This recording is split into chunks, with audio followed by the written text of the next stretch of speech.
without mentioning the general.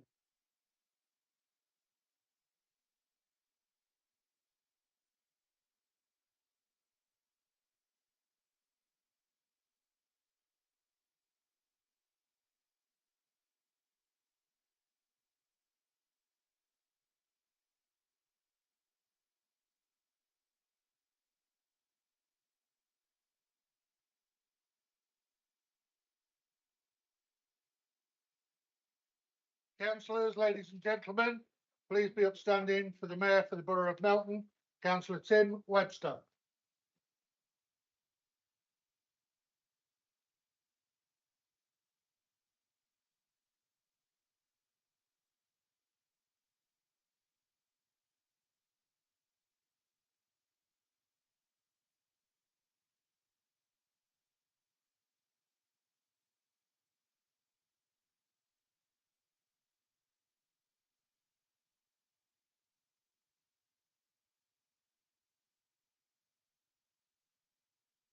Right, good evening and welcome to this meeting of the Melton Borough Council.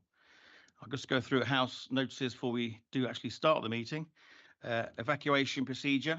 In the event of having to evacuate the council chamber, please leave by one of the 6 emergency exits around the sides of the chamber. Please assemble at the far side of the front car park nearest to the park entrance. Officers will be on hand to assist persons who require any assistance. Public recording of the meeting.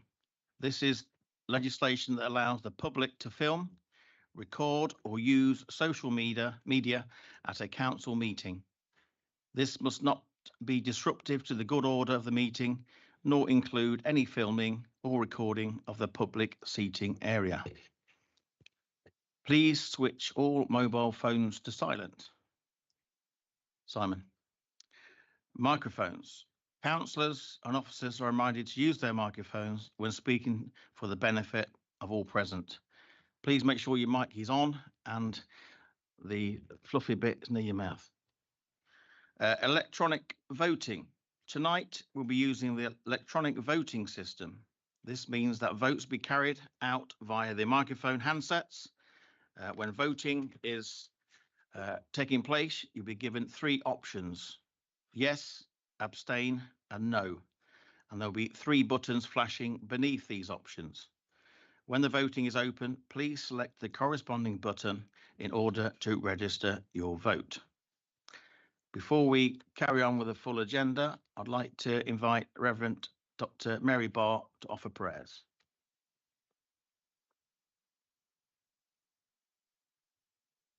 Thank you and good evening, everyone. It's lovely to be invited to start this meeting with a prayer.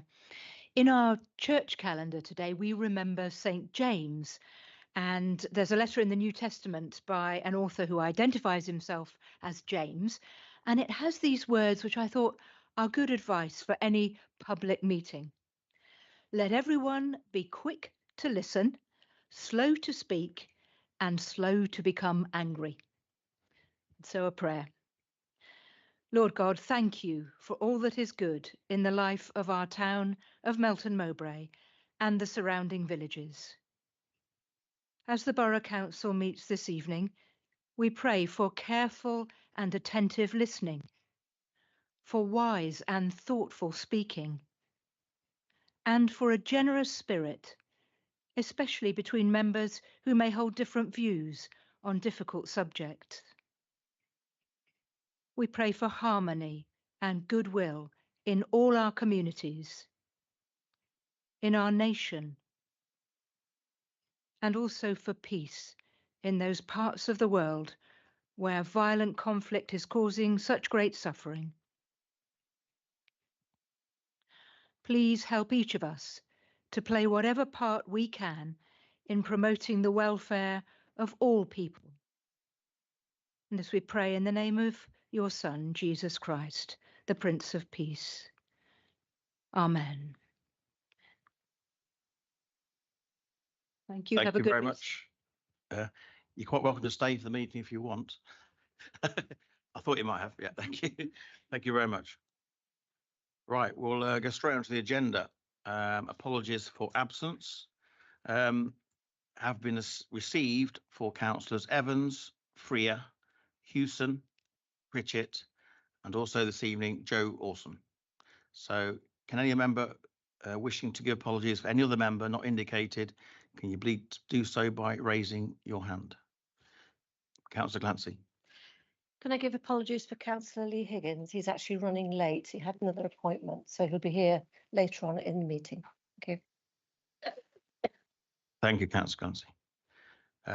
So at the present, I confirm we have 22 members present in the meeting, soon to be 23 possibly, and 5 apologies as noted. Minutes. To confirm the minutes of the council meeting held on the 16th of May 2024, I propose the minutes are moved. Do I have a proposer?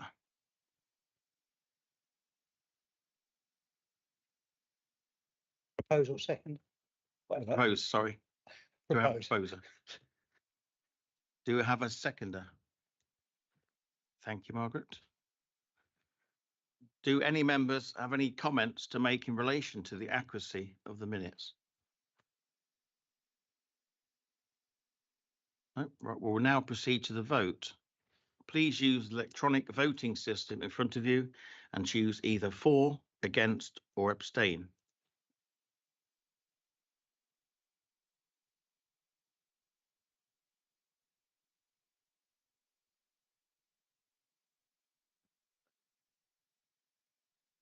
The outcome is 21 in favour, so the minutes, the motion is carried. The minutes are carried. I can confirm the minutes are approved, and we're going to move swiftly on. It all goes like this, swimmingly. Item 3, declaration of interest. If any member would like to indicate that they have an interest to declare, could they please do so by raising their hand? Councillor Cox. It's in relation to the paper I'm actually, sorry, Mr. Mayor, it's in relation to the paper I'm actually presenting that refers to the charity that I actually work for, but there is no financial interest. It's purely a joint activity, but because it does refer to the charity I work for. Thank you, Councillor Cox, that is noted. We're now going to go on to the Mayor's announcements. I'm not going to go through all what I've done since the 16th of May, but I've got a list above me in a minute. The IT guys are working on it. It worked earlier in rehearsal. There we go. I seem to be quite busy over the last few weeks. It's been very enjoyable and met a lot of interesting people. I've been championing the town as much as I can, well, at every event I go to. I'd just like to bring up the last event there. That was a good event. The Euro finals, England versus Spain. Unfortunately, we lost the game. That was a photo there, look.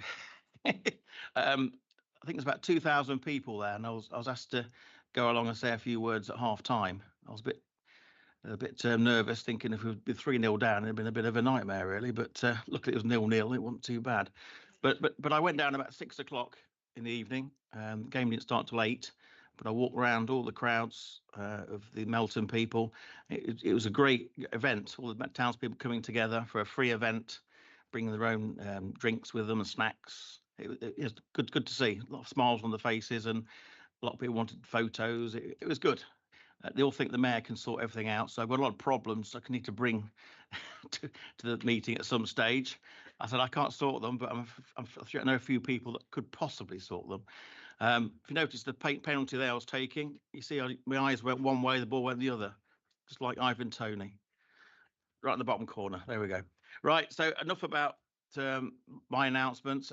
We've got a lot of items booked in for August, but I'll tell you, and there'll be more pictures next time.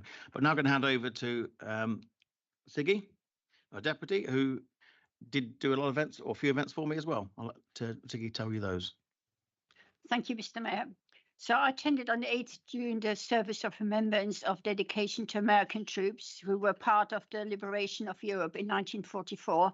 And that was held at Salisbury Airfield, which was the departure point for the US 82 Airborne Normandy and later British Parachute Regiment into Arnhem. On the 24th of June, I attended Country Hall Armed Forces Fly the Flag Day. On July the 2nd, I attended coffee morning at Goby Marwood Village Hall, which was fantastic because it's such a historic building. And on the 5th of July, I attended Melton in Bloom. Well, that was what I did so far. Thank you, Siggy. I've kept my announcements brief because we've got a more special person to recognise in this section. It's the recognition of Malise Graham. Before I open the floor up to a few tributes to Malise, I'd just like to say a few words on my behalf, if that's okay. I'd like to start and thank Malise for the help and support he's given me in my short tenure as a local councillor. He was there when I became a councillor, winning a by-election at the Dorian Ward 4 years ago. He came in here, this building, and stayed with me until about, 11:30 at night with the count. So I thank him for that. I've known Malise for many years, but my first recollection of Malise was 20 plus years ago. I don't know whether he can remember, but I was asked to do an auction for one of Malise's charities. I think it was Rainbows at the time. I did an auction for him at the Rutland Polo Club at Langham. That was a very enjoyable afternoon. So I'd like to thank Malise. Thank you for being a mentor to me. And even, we talked about farming and cricket in general. It was nice to chit chat, but you'll be missed. Thank you, Malise. I'm now going to hand over to the floor. Do you want to say any words for Malise? Okay, yes, thank you, Councillor Audit.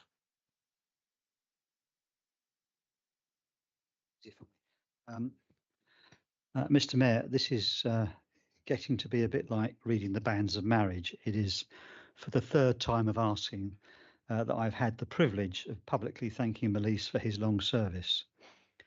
The last time we all gathered together, Councillor Joe Orson described really thoroughly and thoughtfully the contribution which Malise has made to this council and our community. I was going to say, so I won't gild the lily, but Joe's not here tonight. So I will say something that Joe said at our last meeting, and he remarked upon the fact that when the fire happened, Joe was there straight away, getting involved, and it came across from Joe that this was typical of the man. He, if there's a problem, if there's anything's going on, he's there.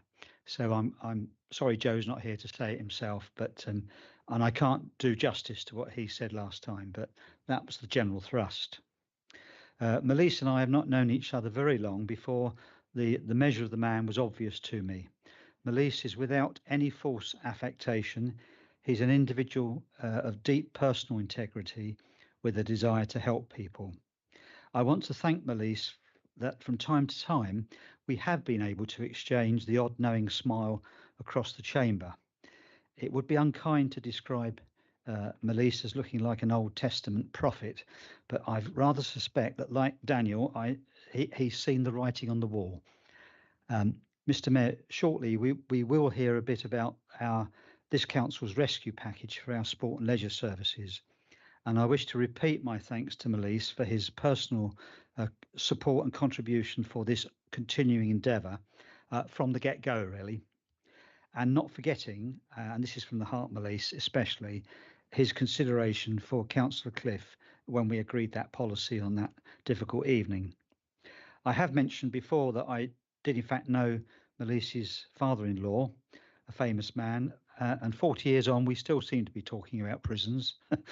So there's a thing. But much more importantly than that, Malise introduced me to one of his little granddaughters as we munched our way through fairy cakes after a service in St Mary's. I shall always cherish that little moment. She talked more sense to Malise, of course. Malise, you once told me that your time in the army seemed to be mostly square bashing. I have no doubt at all that there is someone else in your family who continues to give you the marching orders. But as we used to say, no names, no pack drill. So in conclusion, Mr. Mayor, may we also remember that Malise has enjoyed Pamela's support over these years, not just in the background, but alongside him doing things. So thank you both, good luck and Godspeed. Thank you, Councillor Audit. Anybody else would like to? Councillor Brown? Yeah, I'll try and fill in for Councillor Ocean, who had agreed that would do the tribute to Malise, but things are the way they are.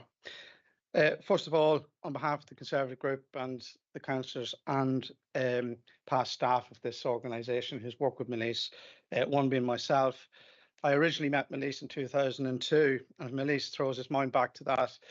The days were different in tenant participation in social housing. We were in Gloucester House, and there may have been, I don't know whether Councillor Cumbers was there that night, but we were actually in a situation where we had tenants asking each other out onto the car park to sort their differences out. And it was enjoyable. And Malise, I believe, with a couple of tenant representatives, one being John Skerritt, were rightly there to sort things out with the then Director of Housing, Adam Jacobs. Things went on there. The council wasn't in a good shape back then, and it's had its ups and downs ever since. But Malise then, quite rapidly, with the then Chief Executive Delwyn Burbridge, took the council through a process of a best and value inspection, two actually, one for housing and one for the general running of the council, if people do remember what best value used to be. And Malise actually took the council from no prospects of improvement and no prospects of doing anything in housing to actually decent and good prospects of housing. I hope that's going to be the situation in a few weeks as well for this council as well. So, and then in relation to the council itself, again, Malise took it into what was a good, moderate, mediocre service from being that to a good service. While all that happened, yes, we heard the story from Councillor Allnott in relation to the council burning down. But what Malise did was the building that we're in here today, this is really Malise's vision. In those days when there was actually money around and there was money available to spend, Malise had a vision of bringing back together all the public services within Melton Mowbray and services from other different agencies, such as Job Centre Plus, Leicester County Council, probation services, and then that grew into the children's centres, grew into the community centres, and there was cross-party consensus in those days. And Malise, I remember working quite hard with Councillor Brenda Smith, who unfortunately is no longer with us, and we built what was the Cove and regenerated that part of next back of Morley Close. So this is a guy who was a rural councillor, very committed to the rural way of life, very well supported by his wife Pam, that often throw really good dinner parties, etc. And it's only more recently that I've been the privilege of attending those. But Malise has been a good friend to me. He's been a good friend to everybody I think he's touched in his life, etc. And all I would say is, Malise, on behalf of myself, on behalf of the Conservative Group, on behalf of ex-staff that I've spoken to, thank you very much for everything you've done. Continue the good work with your charities. Enjoy the great time with the grandchildren, who I've met some of them recently myself in the last few months. And it's been a pleasure to serve you as an officer and also as a councillor. So thank you, Malise. Thank you, Councillor Brown. Councillor Gordon? Yes, I've known Malise for many years now, through being a councillor at various times, and I can remember last year when I became a councillor again. We went on one of these training meetings, and we had a right laugh. I mean, he's brilliant, and I've always enjoyed his company, and it's been an honour, Malise, to know you. Brilliant, thank you. Thank you, Councillor Gordon. Anybody else? Oh, Councillor Chubb. Groups of the speaker system. And David, just want to welcome you to the council as well for the first time. Very remiss of me, but welcome to the council. Great, thank you very much. I thought I might be asked to say a few words, and thank you for this opportunity to be able to speak. It's an honour and a pleasure to do so, in recognition of all the service that Malise has given, particularly over these last 37 years, which is an incredible achievement. I'm very fortunate to have known both Pam and Malise for some time, and both are held with great affection by many in the local area and the borough.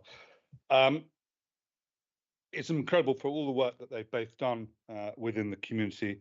Their enthusiasm, dedication, sense of humour is something that is an example to all. And in particular, both epitomise the values of service and helping others. And it's something to aspire to, which I will hopefully follow. Malise can be the master of understatement. When I asked him about the role of a borough councillor, he said it only involves a few meetings or so. It's something that I'm learning. It's evident that the amount of work that Malise has achieved is far more than just a couple of meetings. And he's been dedicated to helping, as I said, to many others, giving up his time and all his hard work. Part of Malise's success is his relentless enthusiasm and his ability to chat to everybody and talk to them. And it's been evident again he's been so keen in meeting all those people and helping them again. Both Pam and Malise have been very active members, as I said, of the community, and their house is always open.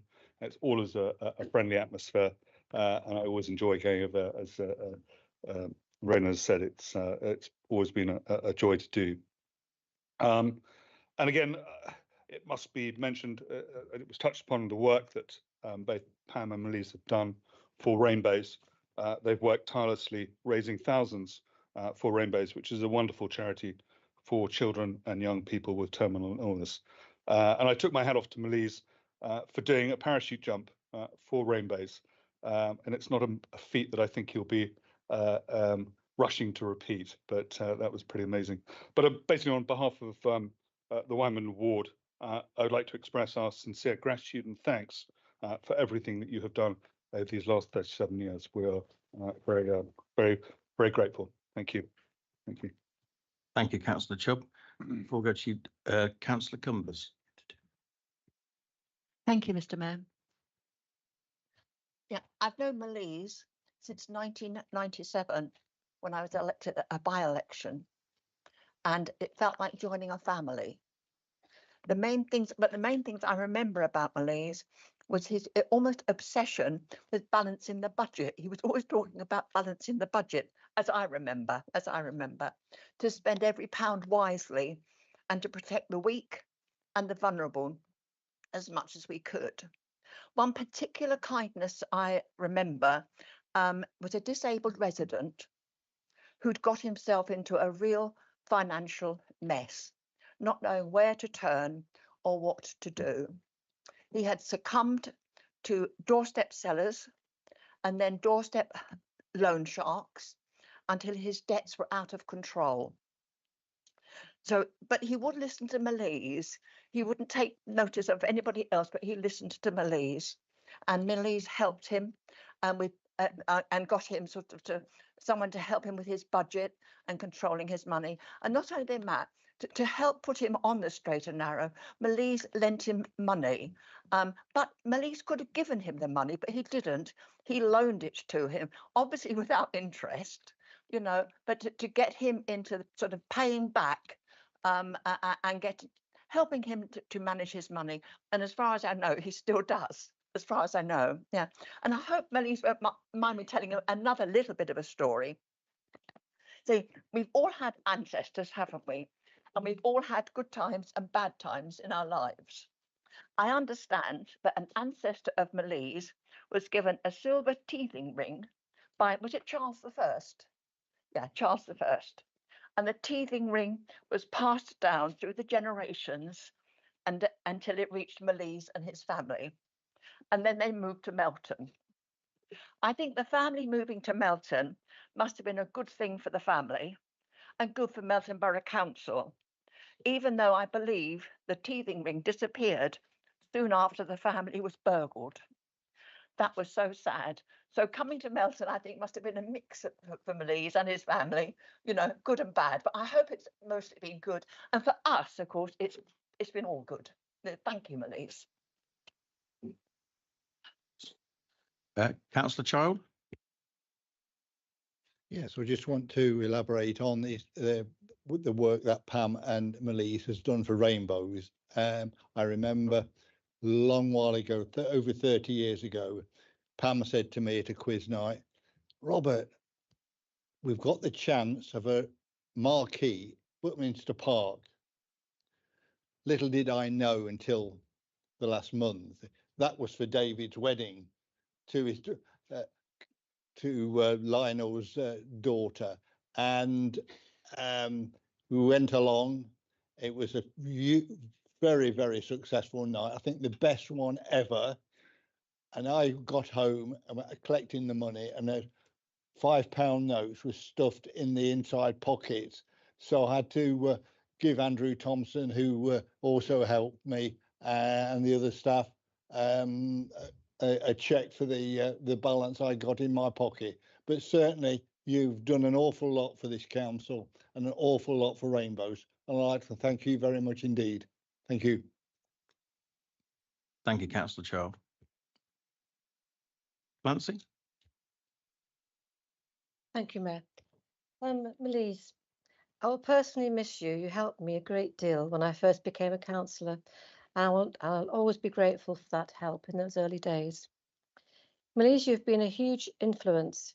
Your continued support to others, your personal integrity and enthusiasm has been extremely encouraging to everyone, new councillors and existing councillors.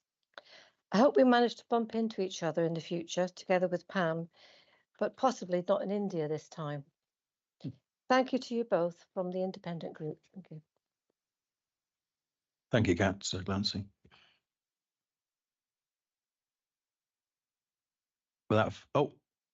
Councillor Cumbers, a second time.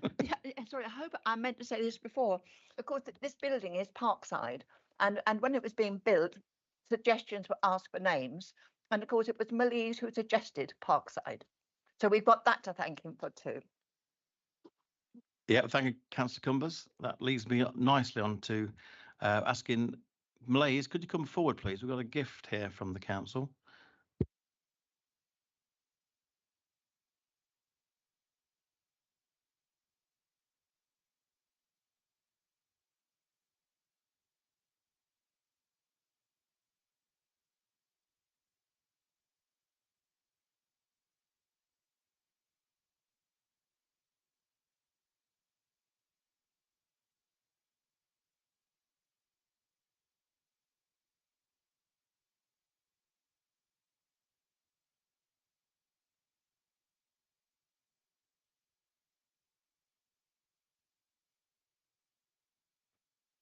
Mr. Mayor, thank you very much. And can I congratulate my successor, Councillor Chubb, on his maiden speech.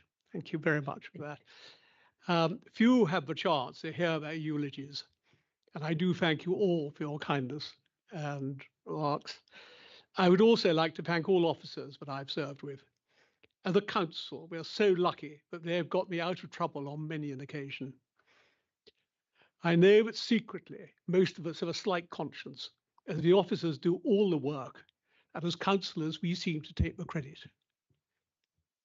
I've lost many battles in the council chamber, probably because by far my best speeches are made to myself in the car on the way home. One would like to have had more successes with the acknowledgement of the role of the mayor. When the council did support the position, I was able to organise a councillor versus officer cricket match. My memory may be different to Councillor Child, but I seem to remember the mayor's team won. We had a children's party with an entertainer for all officers and councillors and grandchildren. It is important that all work together. We, of course, have different roles, but there is a joint cause. And being mayor is a wonderful way, as you will know, Mr. Mayor, and several others here, of actually meeting so many people in our borough and neighbouring ones as well. We are a team, and I've seen many retirements and transfers from the team, but I would like to single out Dawn Garton and Sarah Evans, who I've worked closely with over my time and are so grateful to all that they have done for me. Fun and satisfaction can only come with an alternative life that brings stability and puts you back in your place after success or picks you up after a failure. I'm going to see if they're still awake, but I would like to thank so much Bella, Porge, Max, Lily and Jamie. Jamie's still awake. Laura and James, Poppy, Molly, and sadly, Vicky and Phil are not here with Archie and Sam. But my obvious thanks really go to Pam. A councillor's other half is a thankless task. You will never know when you are going to get back home, especially after parish council meetings. We should all be grateful for her editing my speeches by saying, you can't say that, and putting red lines through what I always felt was my best bits. She served as mayoress for 3 years. We have never given mayors consorts the credit they deserve for the amount of work they do. And I do thank Pam. She served this council faithfully for 37 of our 50 years of married life, and I am so grateful. You all have a long evening in front of you. I will not keep you any longer, but I would like to once again thank you for this evening and let you know that I'll be keeping an eye on going on, safe in the knowledge that Melton Borough Council, despite everyone's different ways of looking at life, is there to do the best for all our residents. Thank you. Relax.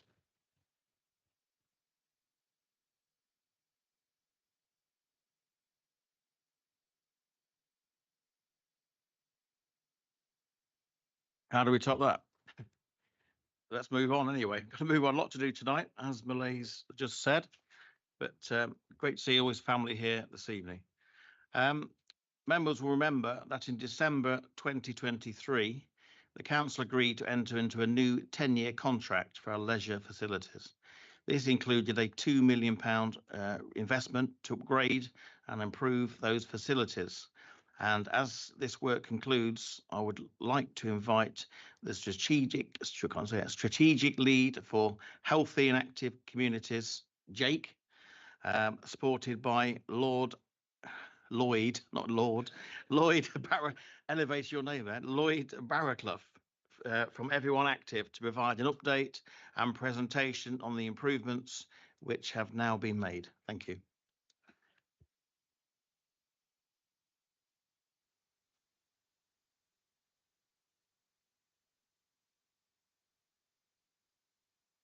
Thank you, Mr. Mayor, and good evening, ladies and gentlemen. As the Mayor rightfully outlined, we want to go through some of the leisure facility investments that have taken place so far and the ones that are scheduled as well. Next slide, please.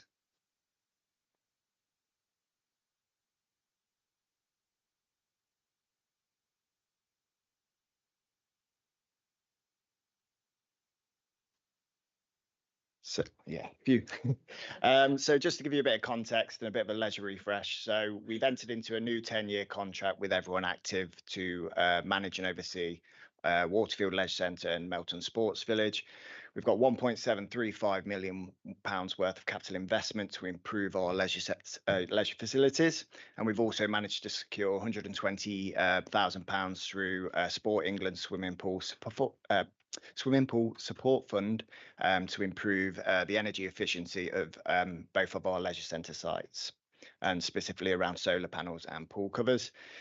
As part of the contract as well, we've built in an active communities offer, which is basically trying to increase our community outreach. So Everyone Active have employed Sarah Robb, who is the activity and wellbeing manager, and she's already hit the ground running in the first 3 months in post and is already having a real impact in terms of encouraging residents to be more physically active within the community itself.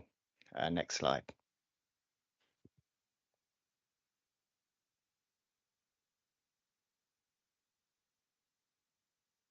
So just to give you a bit of a context on the presentation, it's just some of the work that's already been completed. So this is across 14 weeks. So the new contract started in April 1st. So in that 14 weeks, we've already, alongside Everyone Active, have accomplished a lot in that time.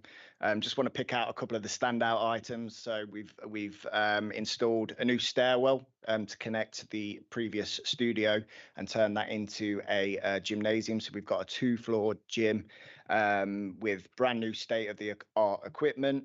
and it looks absolutely incredible. And yeah, hopefully I'll show you that a little bit later on. We've also installed a new cycling studio with LED strobe lights at Waterfield Leisure Centre. And we've also installed a new health suite with sauna and steam room, which has already been really popular with residents who have attended. Over at MSV, we've got a new reception area with a grab and go coffee station. And we've also got the soft play structure, which will officially open on Saturday, the 3rd of August. And we've also on that site implemented a new group exercise studio and a multi-purpose community room as well. Next slide, please.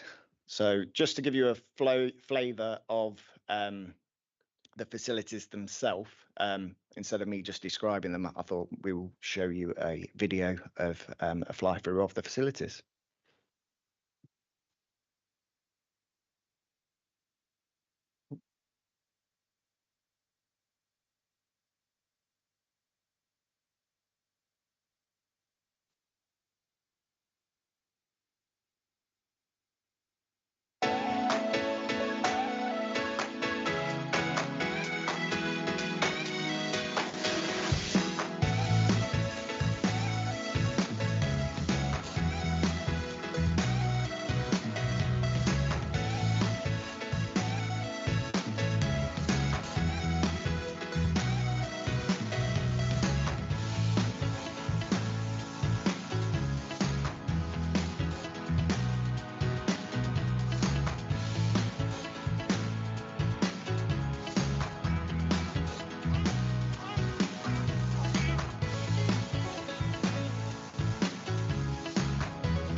Next slide, please.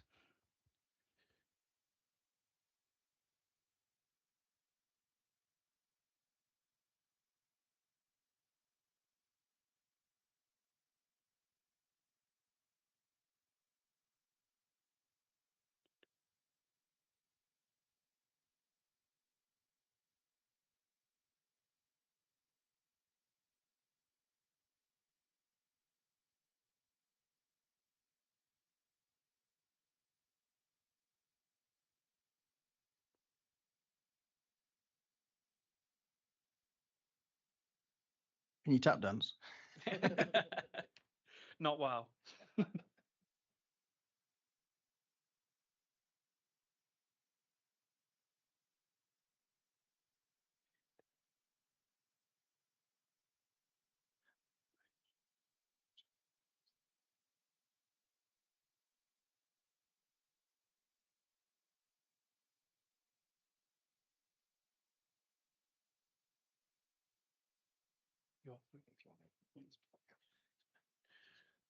Okay, while we wait for the technical issue, what my thought process is, what that video does is really showcases the impact that we've managed to make over such a short period of time. When you consider this project only started 14 weeks ago, I think the outcome has been pretty impressive, and it's almost exciting to think we're not finished yet. So when you consider over the next few weeks at Waterfield, we're having such things as the front of house area knocked through, supporting being put through to really open up that area and become more welcoming. We've got changing rooms works that starts on the next week, so you're looking at new cubicles, new changing rooms, and a full service of the draining system, so any remedial action off the back of that report will be actioned and put right as well. We've also got such things as some external and operational signage that's going to be inputted throughout the facility and through the entrance to the building to really give it that spark again and that uplift that it requires. The only other thing that's outstanding, just in time, the one thing to be mindful of is there are solar panels to be installed at both Waterfield and MSV. We're currently working on a strategy and with the supplier to understand an install date and a time frame for that. One thing to be mindful, due to the nature of that work, it will be done at the end of the refurbishment. We are looking for full completion of changing rooms and the facilities by the 12th to 15th of August, ready for the grand opening, which is the 17th. Next slide, please. So, yeah, as you've seen, the facilities look really, really good so far in terms of what's been done. We do welcome members to tour those facilities. So we've got on Friday the 9th at 12:30 at Waterfield Leisure Centre. Feel free to pop along. If you can book that in with me, that'd be great. And then 1:30 at Melton Sports Village as well. We will be having a grand reopening of both of the leisure facilities on Saturday, the 17th of August, 9 a.m. at Waterfield and 10 a.m. at Melton Sports Village. So thank you very much for your time. Oh, Councillor Audit. Mr. Mayor, thank you, Mr. Mayor. I'm sure we all wish to thank Jake and Lloyd, not Lord, for his presentation, and of course all the hard work that's gone into it so far and is going into it across a very challenging course of events. And I want to thank all the other members of staff who've been involved in these developments across the various departments. It's been a real team effort. There's a lot of things that goes on behind the scenes. It's been a privilege to be involved. And I also wish to thank councillors actually Carter and Lumley for encouraging me along the way and being supportive in the background. So I'm looking forward to the members' walk round and to the official opening. The official opening will be an extremely difficult and busy time for Jake because he'll be rushing off for his stag do and his wedding. So I've embarrassed you. Thank you. Good man. So a round of applause then for Jake and for Lloyd.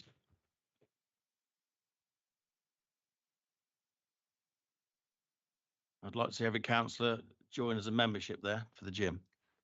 I'll see you all there.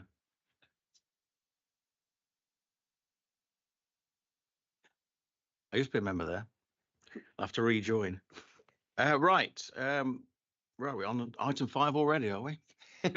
Right. It's the leader's announcement. I'd like to invite the leader, Councillor Olnett, to provide his brief announcements.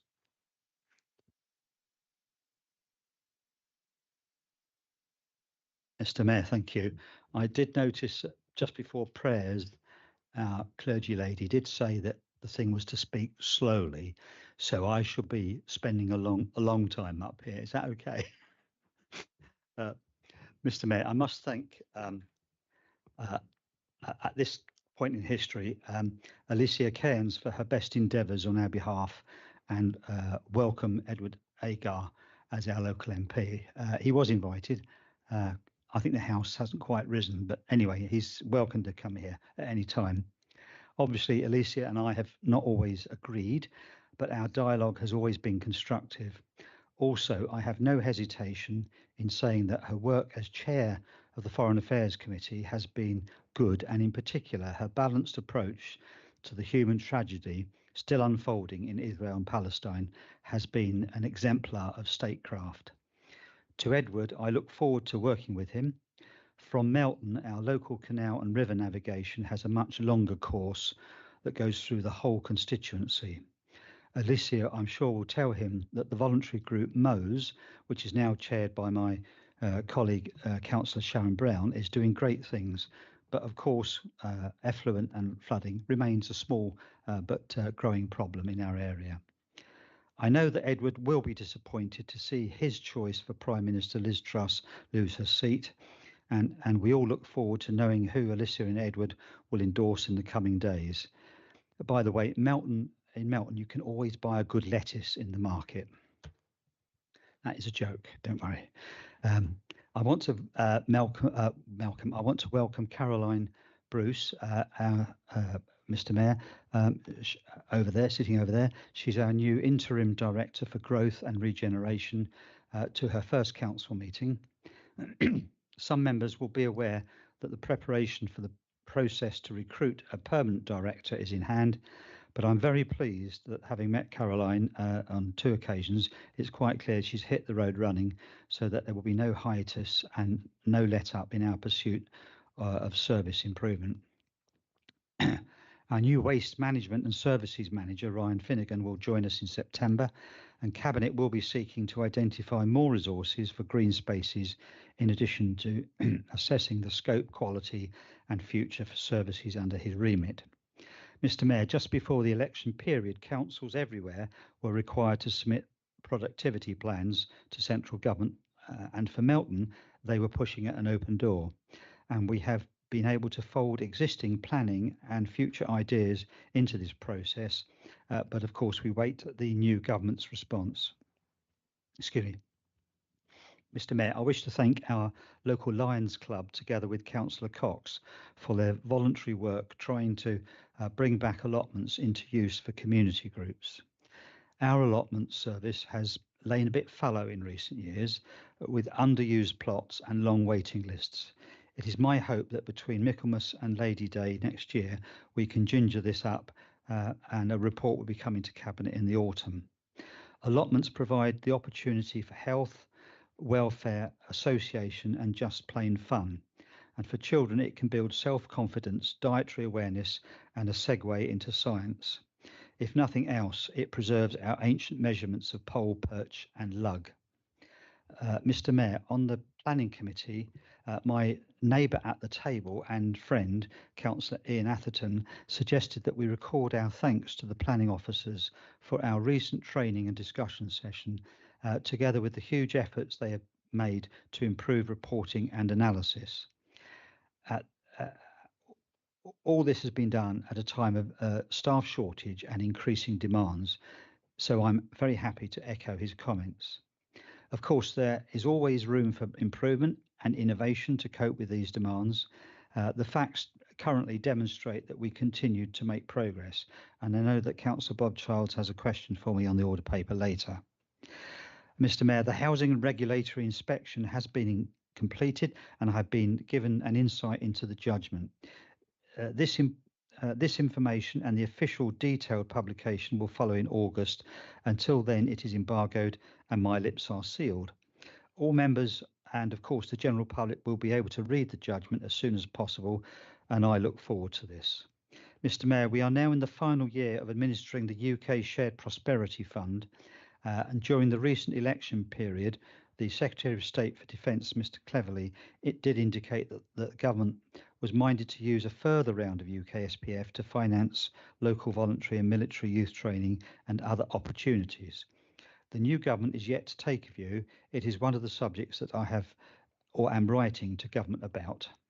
and I'm writing to them about quite a number of subjects. Mr. Mayor, on Friday the 18th of July, just past, the Safer Melton Partnership unveiled the skate park graffiti art to the public, creating a more vibrant and inviting space for young people and park users to enjoy and to take pride in. The project came after our Safer Communities team spoke with some of the skate park users last year, who expressed their desire to have some creative art in the park. Over the past 18 months, the team have worked to make this happen, and from this February to April, a design competition was open. A judging panel in May selected the winners. We also had a runner-up wall with a selection of several entries to incorporate as many participants as possible. I wish to thank all those concerned, local residents, children, the town estate. Many were present last week for the opening, including police, fire officers, parents, councillors, Cox and Brown, our community team, and of course, the enthusiasts on scooters and skateboards. For me personally, not being a skateboarder or a scooter driver, I suppose, for me, the artwork of the murals was really vivid and lively. The artist Darren, alias Aero Schleich, I suppose that's Polish for spray painting, is it? I don't know. He was a modest, talented, and a real pleasure to meet. And I hope we can thank him properly for his work. The mural is a bit impressionist, of course, but as the great Picasso once said, all art is a lie, but it illuminates the truth, not unlike some election leaflets I've seen lately. Now, Mr. Mayor, following the general election, I have been busy attending various meetings of councillors through the local government association of all parties, meeting ministers and writing to them on a variety of issues affecting the borough of Melton and the wider area. And I believe members will have seen one of my recent letters to do with whatever it was, I can't remember, children's homes. Yes. Putting party politics to one side, a change of government is always an opportunity to speak up for our community, and I'm sure we have to shout loudly. I'm nearly finished. Mr. Mayor, this municipal year it is our turn and therefore me to chair meetings of Leicestershire's 7 district and borough council leaders. This is an opportunity to help steer the discussion and agenda on issues of mutual interest. This has added importance as we seek to navigate new government policies on local, regional matters, including opportunities linked to devolution, which I have alluded to in council previously. Mr. Mayor, we are holding our rural area liaison forums, or RALFs, shortly, one in the north of the borough and one in the south of the borough. And if I may have the picture up. Yes. It is 100 years since that picture was taken. So even on the 100-year rule, we might expect some similar flooding without any addition of climate change. I believe, and I'm sorry he's not here tonight, that Councillor Hewson's dad knew the gentleman on the horseback. Recently, a past leader of this council remarked that he felt that this council had been asleep in recent years with respect to flooding. Well, we are very much awake now, and I'm definitely a woke council leader. So Cabinet will shortly be considering a year-on-year cash funding for a modest programme of flood resilience work in partnership with our parishes, and I'm sure this will be one of the items we'll discuss at these RALF meetings. On Monday this week, I met with County Councillor Brian Lovegrove and discussed this pressing problem with him, as I know Councillor Simon Olsen has a keen interest in this too, and it has a question again tonight. This follows meetings with other parish stakeholders. Mr. Mayor, the Cabinet is now considering the size of increases to car parking charges in long and short stay car parks in the town of Melton. The last Cabinet decision on this was taken in January 2020. Since then, inflation, depending on how you measure it, it has been between 30 and 35%. The car parks have been maintained, but not at the same pace as dilapidation, including those of the free car parks. Revenue from car parks is nominally used for four purposes: to pay for the cost of collection and enforcement, routine maintenance, longer term enhancements, including to access and payment technology. I call this the Simon Lumley plan, and other expenditure permitted under the law, which has been done by councils for many years. At the current rate of inflation, the cost of running and maintaining existing car parks may eventually outstrip revenue, and this will thus put a burden on the general taxpayer. It will threaten our ability to fund such innovative programmes as improvements to allotments and flood amelioration. I was comforted recently to be told by a resident from Red Mile that our charges are ridiculously low. And while I was on holiday this week, back in my own authority of Wiltshire, I was horrified to learn that they are now or will be charging for all blue badge holders in their car parking and 7 days a week. We will get the balance right, but charges will have to be increased. Members will be kept informed. I'm on the last page, Mr. Mayor. Luff and the theatre. I must talk about this. Thank you. Mr. Mayor, from flooding and car parking, I finally turn to this subject. Sometimes it's called Melton Cattle Market. Sometimes it's called the Stockyard. And Alicia Cairns described it as a transformational market which will become the borough market for the Midlands. So it's not really surprising that there is a lot of misunderstanding and also misinformation on this subject, including about the other four elements of the £23 million grant. So just factually at the moment, and to some extent for the benefit of our new colleague, who I haven't welcomed, and I do apologise, I should have done that. The Love Pro award was made in January 2023, and it was £23 million covering 5 projects in Rutland and Melton. The so-called cattle market project was awarded £10,100,000, and we were required to add £1 million to that. The SMB award for the theatre was £1,958,851 and 51 pence. 51 pence is crucial, I'm sure. And this was for enhancements, and they were permitted to use some of the money they'd already spent on work on dilapidations to count towards their project. So for Melton, and I emphasise this because you might need this figure later, the total amount for Melton was £12,058,851 and 51 pence. Now, from then until May last year, most activity involved setting up the legal safeguards and procedures, the due diligence stuff, if I can put it that way, between the government and Rutland and between Rutland and Melton. The legal relationship between Melton and the SMB was essentially delayed for technical and legal reasons, which are obviously now apparent. No block grants were or are made to either Rutland or Melton.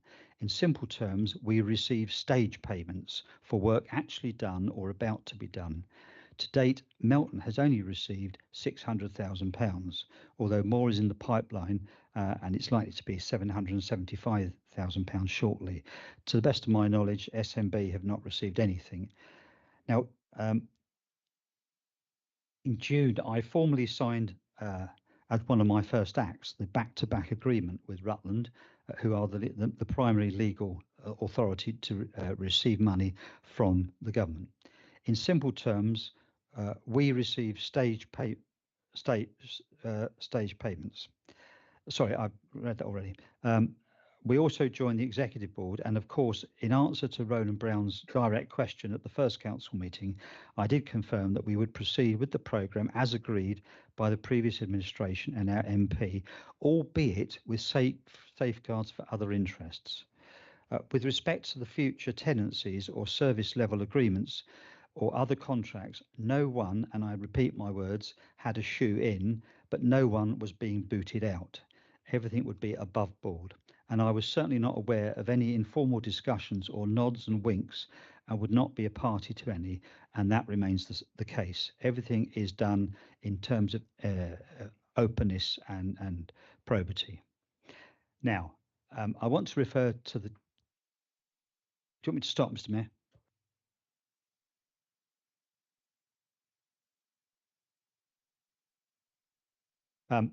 If I can go back to the previous plan, please. Right. Okay. Very quickly. That is the whole of what we might call the cattle market, and that's why it gets confusing when people are discussing it. Site A at the top is designated for housing by the previous administration, and that's proceeding. Site B is owned by us and is a car park. Site C is the subject of the long lease with Gilstream until 2037, and that's where the cattle and the sheep are really traded. Okay, so that's what I would call the cattle market. Site E is ours without encumberment, and that is the area where most of the Luff development is taking place. Now, Site D is a little more complicated because that is on a short lease with Gilstream until 2027, and there's a little bit of the Luff going on there. So if I can have the next slide. Now, so that shows E and D. Now on E, you will see, if you look carefully, there are 1, 2, 3 brand new buildings planned. They're going ahead, and that's part of the planning application that's in this week, together with some refurbishment. There is another building to the right, which is actually on Site D. So if you look at that blue line down the demarcation area, there's another building there, which it's in the planning permission, but it could be one that doesn't get built depending on the how price rises are going, and that's how it was explained to me when I became leader. Now, the other bits on Site D that are part of the Luff is the brown pathways through the sites from Nottingham Road through to the western side, and of course the toilets, which is the little yellow square above the letter D and slightly to the left. Now, this is why I'm saying it. The piece that's caused a bit of controversy lately with respect to the theatre is the yellow square, almost square. That's the Trader Hall. Now, that area was identified during the Luff grant application by the previous administration, which is quite above board and correct, as not within the Luff, but susceptible to being included in a phase 2 programme of improvement. And one of the reasons why that was identified as that is because the whole roof leaks. In fact, traders I've met and my colleague Councillor Brown has met with Alicia Cairns would told us that they thought this was going to be done 7 years ago, and there's a lot of disgruntlement there, and the surface of the floor is very uneven. So that is ripe for improvement, and that relates to the possible, and it's only possible at this stage, the transfer of the money from the theatre into what we might call the cattle market. But it's not the cattle market, it's that Trader Hall, and what's envisaged is a multi-purpose, multifunctional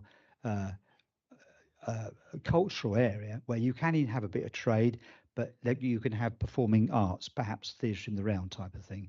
So I'm explaining that purely factually as a background without any gloss of argument, Mr. Mayor. So the planning application is in, and anyone who comes up to me in my office will see a giant Gantt chart on the wall. There are, I think, 174 project activities identified. 79 have been complete. So the project is going ahead. It's going well. And later on, we can talk about the theatre in answer to one of the questions. Mr. Mayor, thank you very much. Thank you, Councillor Biden. Allnut, sorry. 6, the public question time. Sorry about that. Public question time. No questions from the public have been received. So we're going to move swiftly on to the questions from members. 7 questions from members have been received, and they will be taken in order they have been received. Please be aware that under Chapter 3, Part 1, Procedure Rule 13.7 of the Constitution, a total of 20 minutes is permitted for this item, for all 7 questions. If we approach this time limit before the 7 questions below have been answered, it is my intention to propose a motion to suspend the aforementioned standing order such that we can continue this item until all questions have been answered. Should this be necessary and at the appropriate time, I will seek a seconder for the motion and I move to a vote. So now proceed to the first question. I would like to invite Councillor Lumley to ask the first question. Thank you, Mr. Mayor. I'm pleased you're keeping well. Right, question number 1. I support Councillor Helen Cliff's and other members of the public past campaign to try to save Melton Hospital's birthing unit, which has a continued very high satisfaction score from its users. The Health Commissioning Group recently announced the good news that its use would be extended. Can the council leader meet with the commissioning group's officials and request A, that the birthing unit does not close at all, and request that we have in this town very soon an urgent health care centre on this under used part of the hospital site and our growing population. Thank you.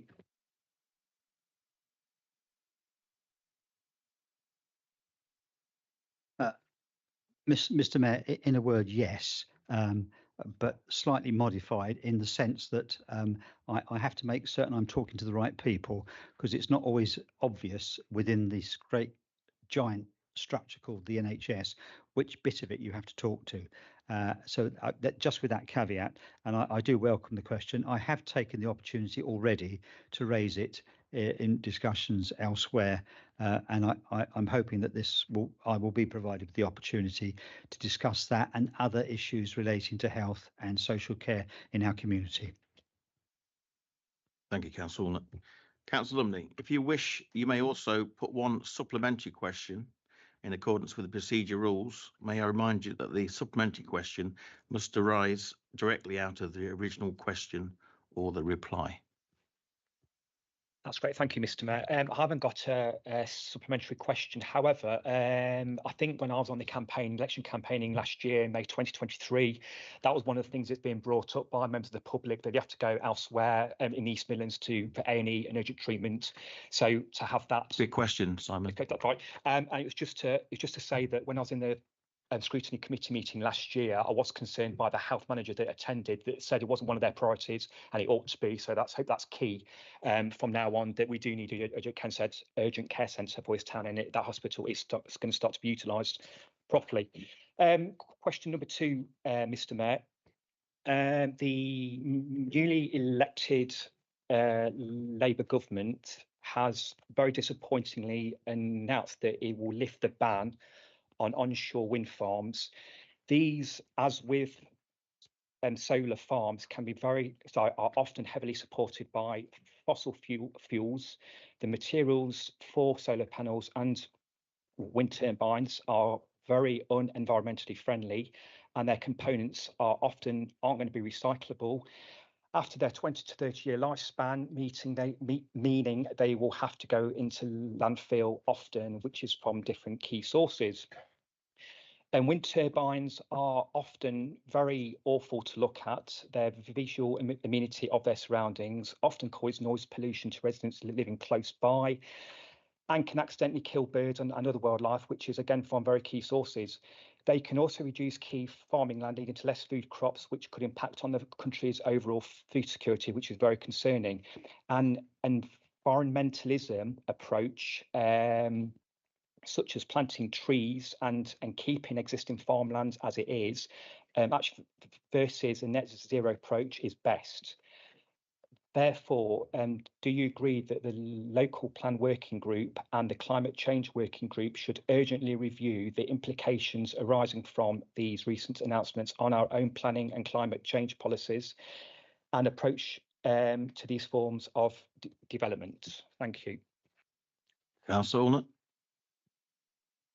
Mr. Mayor, well, I don't agree with all of the preamble, And I know Councillor Lumley will not be surprised to hear that, but I don't think it's appropriate to have a debate on those points here. On the substantive point, and I'm very willing to have a thorough debate on that and pick out the detail, because there's a lot of detail there. And can I say, he's not aware of this, but I'm meeting in 2 weeks' time with a leading technological expert on these matters in Leicestershire. So I will certainly discuss some of the points you've raised with him. But I do agree that it's always wise for this council to respond to changes in government policy. And insofar as there is a change in government policy, we must look at that.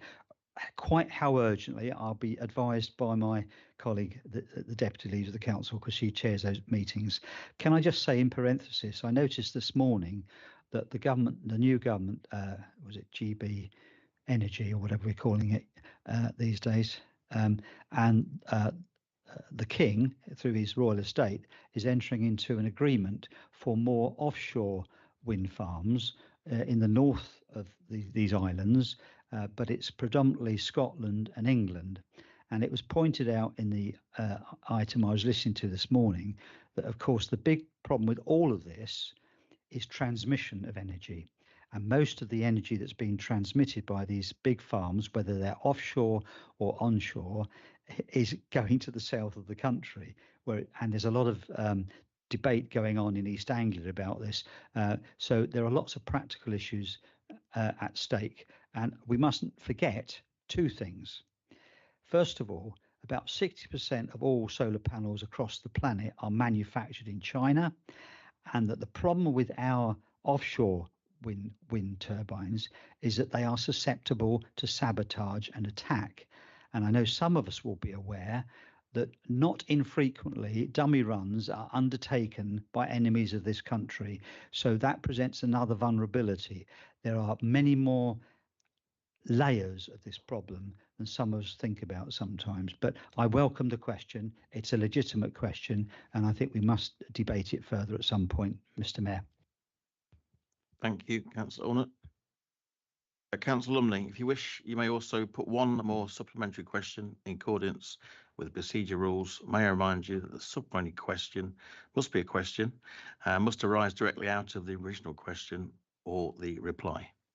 Councillor Lumley. Thank you, Mr. Mayor. No, I've got a supplementary question. Just to be obviously I'm just very keen to get to grips with the fact that if we had half our really nice countryside, if not all of our countryside in this borough and the country is all concreted over with solar panels and wind turbines, it's going to look an eyesore.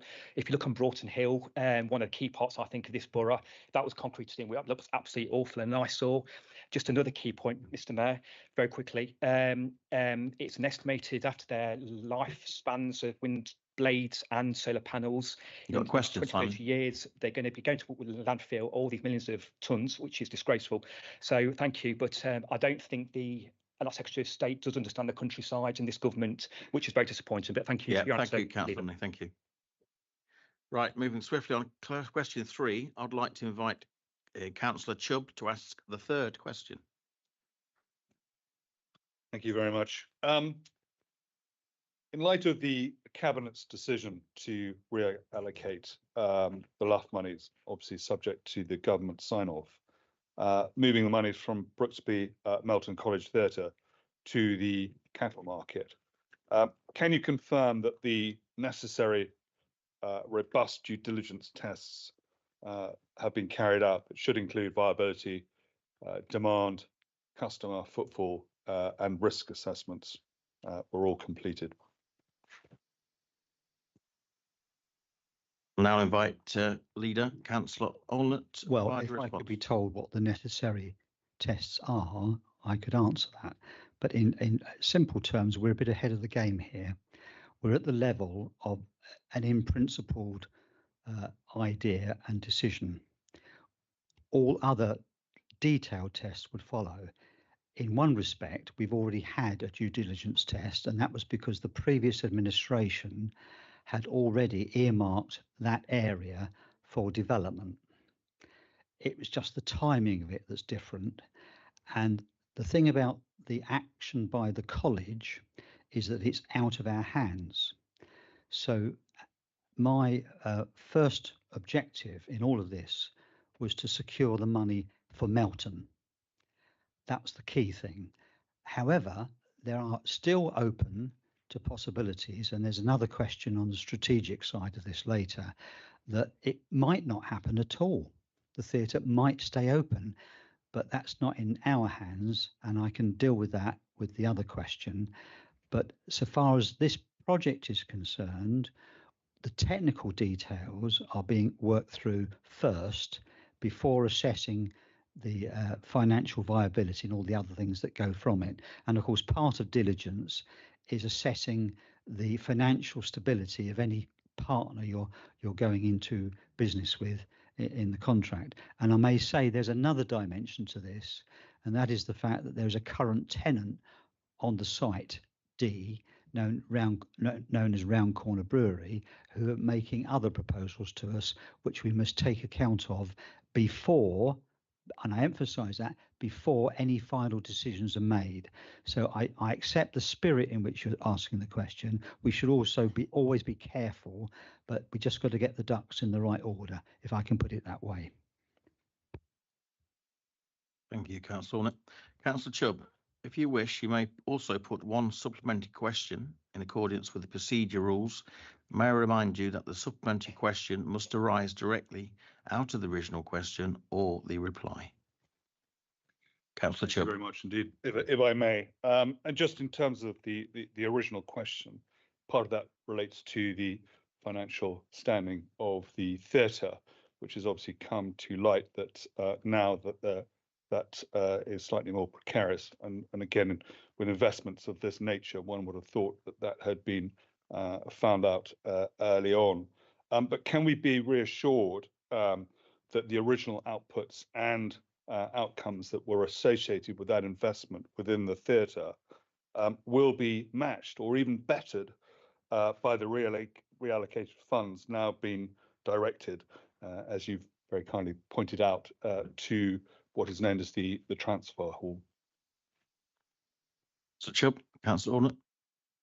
Yes, I can reassure on that, because it's the law. Under the agreement with the government as directed, it must be directed to the outputs. Now, I'll be quite straight with you. We've asked another question in another letter if the new government will permit local authorities with these sort of programs more flexibility, because other people are saying, well, don't spend it on a theatre, spend it on toilets or running tracks. So as a Democrat and as a listening person, we must listen to what people are asking us and ask the government. Now, obviously, if the government give us more flexibility, it will come back here for discussion. There won't be any sort of off-the-cuff decision by the cabinet. We've got to agree this at that point, but that's for another day. The simple answer is yes, it must match the outputs, but the word outputs is quite a broad label. The outputs means performing arts, and that could mean a multitude of things, as we know. So there we are. I hope that helps you.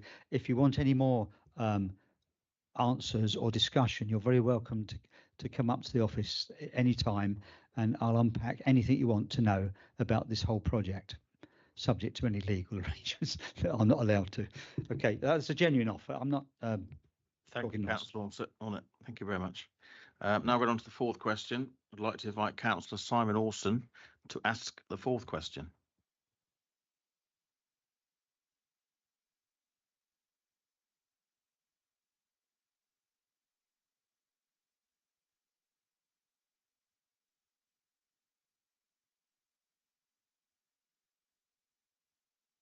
Spoke to him in person, requesting he kept up his offer to fund a survey for the culvert that runs below the sands in Long Clawson. The leader further offered to fund expert opinion on how to stop the flooding in the centre of Long Clawson. Unfortunately, the leader has not responded to my emails, so I welcome an answer at full council. I'd like to invite the leader, Councillor Ornett, to provide a response. Well, as Councillor Simon Orson quite rightly says, I did have a conversation with him.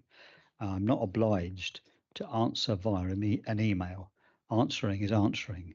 And I did say the last time you asked me this question in full council that I didn't quite agree with your statement about what I'm supposed to have said or not said to Councillor Evans, who's not here tonight, unfortunately.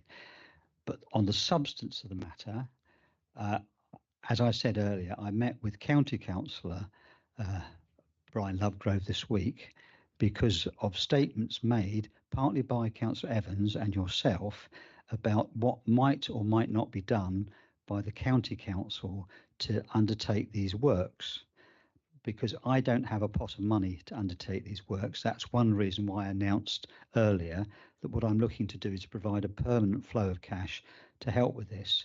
So I can assure you that County Councillor Brian Lovegrove and I are going to meet again, and I've asked him some questions and he's asked me some questions.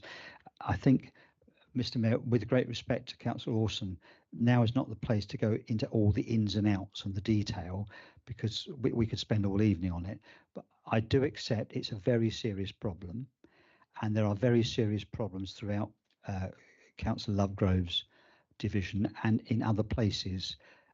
So I hope you'll be attending the Ralph meeting later in the month. That's the 2nd of August, when all parishes will be able to discuss these sort of items. But I'm not unsympathetic and I want to help, but I have to do it in accordance with a certain degree of protocol and procedure. Thank you, Councillor Ornett. Before we go to the supplementary question, members, we're approaching the time allowed for members' questions. And as mentioned at the start of the item, to enable the remaining questions to be answered at tonight's meeting, I propose that Rule 13.7 of the meeting general procedure rules should be suspended for the rest of the meeting so that the time limit of 20 minutes can be exceeded. Do I have a seconder? Councillor Child, thank you. And we'll go the old-fashioned way. Can we have a show of hands who would like to extend it? That's pretty much unanimous, so we'll carry straight on. Thank you very much. So no, still on question 4. I'll go back now to Councillor Orson. If you wish, you may also put one supplementary question in accordance with the procedure rules. May I remind you that the supplementary question must arise directly out of the original question or the reply. Councillor Orson.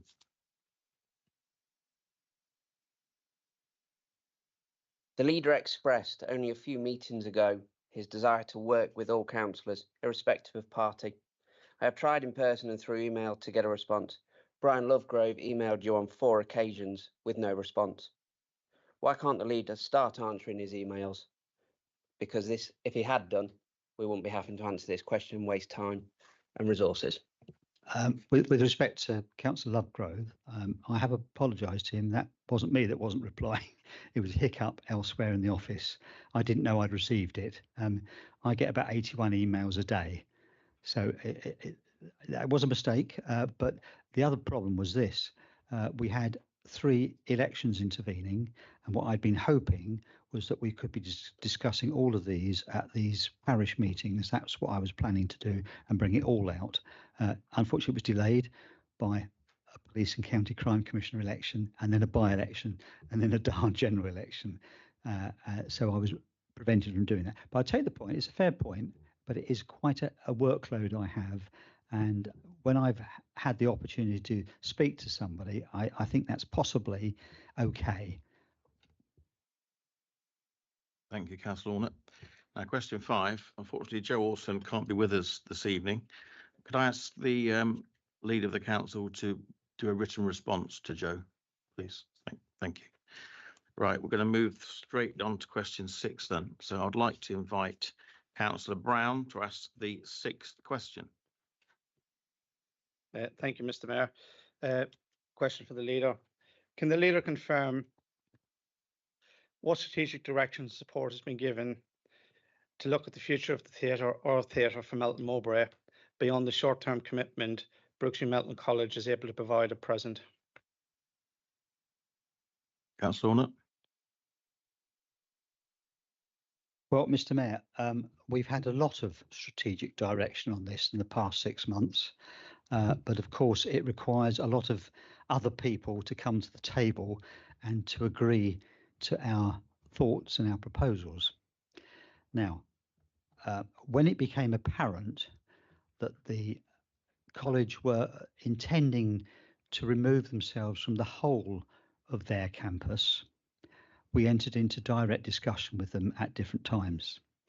And it's worth remembering what the whole of that campus is, because it bears on the theatre.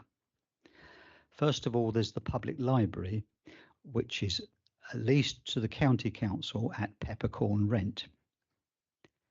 Then there's the Sandworths block, as we call it, with the specialised catering block, which at the last time I asked them was still leased to Sandworths. Then there's the theatre, but then there's also the old college library and the old college classrooms. Now, we went to Brooksby College along with other colleagues in this room, and I asked some specific questions. I said, well, now, are you going to continue at the Melton site delivering performing arts courses? They said, probably not, because they do not deliver it with an auditorium. They do it in the classroom. So I had a dialogue with the schools of this town and the new head of the sixth form college, and I asked them, could we jointly use the theatre to have some added value to it? So that was a bit of strategic thinking. In a nutshell, the answer eventually was not really. Thank you very much. Now, I also had in my mind at the time another piece of strategic thinking, and that was it was quite clear to me that the county council were then going to duck out of the MMDR South. Now, that's relevant because if they had not ducked out, we were still faced with a big problem about Section 106 and the provision of new schooling. Now, we had a meeting, County Councillor Glancy and myself, with the leader and deputy leader of the County Council, and I asked specific questions about the library and were they proposing to do anything. The answer was no, and that didn't get any further.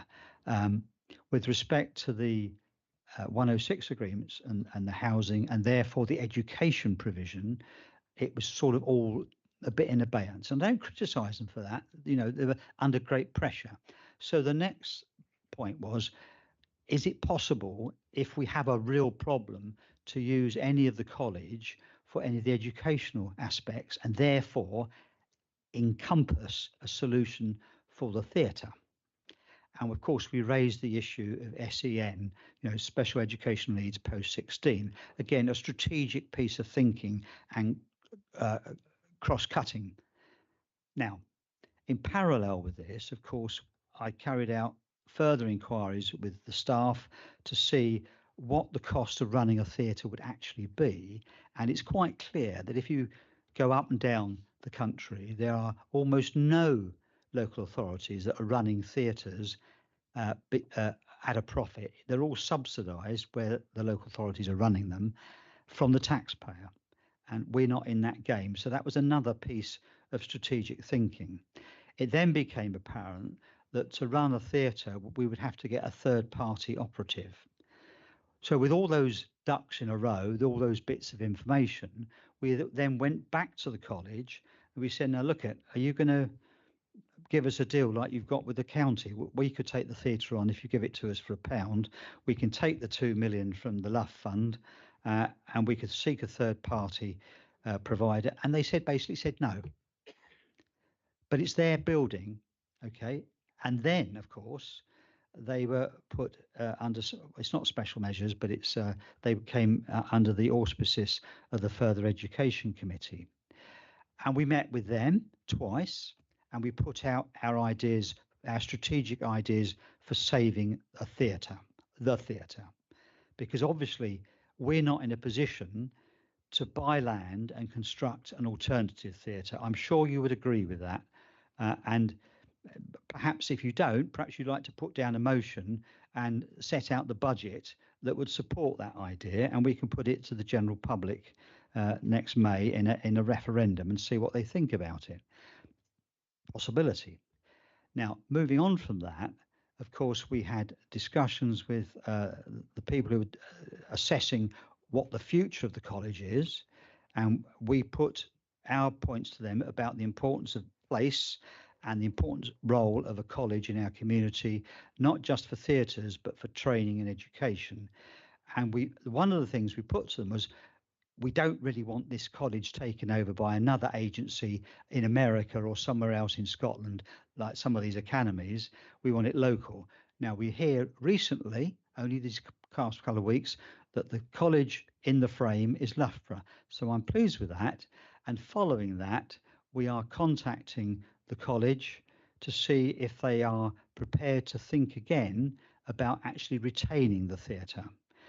But I have to do something in the meantime, and I'm pleased that discussing it with County Councillor Mark Frisbee, who represents that area, who approached me a long while back when he heard rumours from members of the public about the college closing and the theatre closing.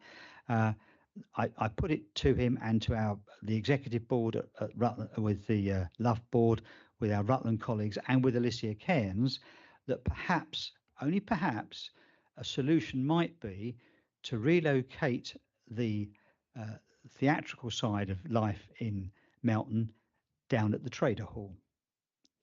But I've looked carefully, strategically, at looking at to see if there are other sites that would be within the compass of this council.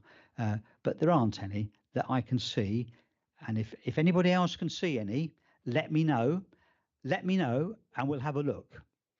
But I'm quite confident that we're doing everything we can to sustain and perhaps hopefully retain some sort of theatrical production in Melton. It would be a crying shame if it goes, and I'm not going to give up yet. But we have to act with proper probity and due diligence, otherwise we will waste a lot of public money. Thank you, Councillor Audit. Councillor Brown, you may wish, if you may also put a supplementary question in accordance with the procedure rules. May I remind you that the supplementary question must arise directly out of the original question or the reply. Councillor Brown.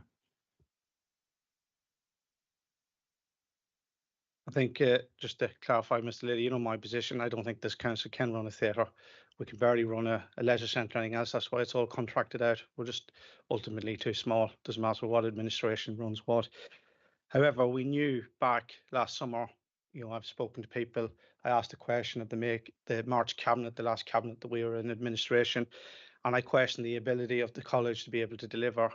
I had meetings with Don Whitmore, because Brooksby is in my ward, yeah, and we knew that the college was struggling there, yet we limped on. Yep. We get to November, and basically we know that the college has got problems and issues. No, let me, I'm coming to my question. Just everybody else got to talk what they want. You know, it's okay, Ed, but give me my chance, please. Yeah. But regards that. So basically, what we got to is we got a situation. What I'm going to then ask in this question is, will the leader join with me, a cross-party group, to work with looking how we can save some sort of art service for this town, for this issue, which has been blown up due to, I believe, the lack of proper communication around, when the reality is, on the current circumstances, we're highly unlikely to be able to have that asset unless Loughborough College come in and say they're going to save it and keep it there. Will you work with us, independents, conservatives, etc., to do something for the betterment of this town? And that's the supplementary question I'm asking. Thank you, Councillor Brown. Councillor Audit. I work with everybody all the time, but it depends on the forum, the format, and who's in the chair. Okay, so it's no good having a sort of committee of the interested to set up another organisation. The council, this council, has a lawful duty to do certain things. Now, if you want to set up a committee to look for an alternative solution, you know, raise money to buy a site, I'll certainly join you. But if you're talking about structural process, we have a process, lawful process, and I'm not quite certain what you mean by working with you actually translates into in practical terms, because I'm already doing a lot and I don't quite know what this will add to it. If you like to set out clearly to the Chief Executive what you're proposing in detail, rather than just an apple pie motherhood statement, I'd look at it, genuinely look at it. Thank you, Councillor Audit. Right, the seventh and final question. I'd like to invite Councillor Child to ask the seventh question. Thank you, Mr. Mayor. Question for the leader.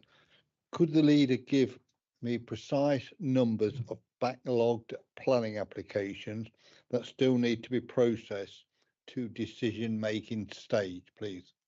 Thank you. And I'd like to invite the leader, Councillor Audit, to make. Well, the straight answer is yes, but not now.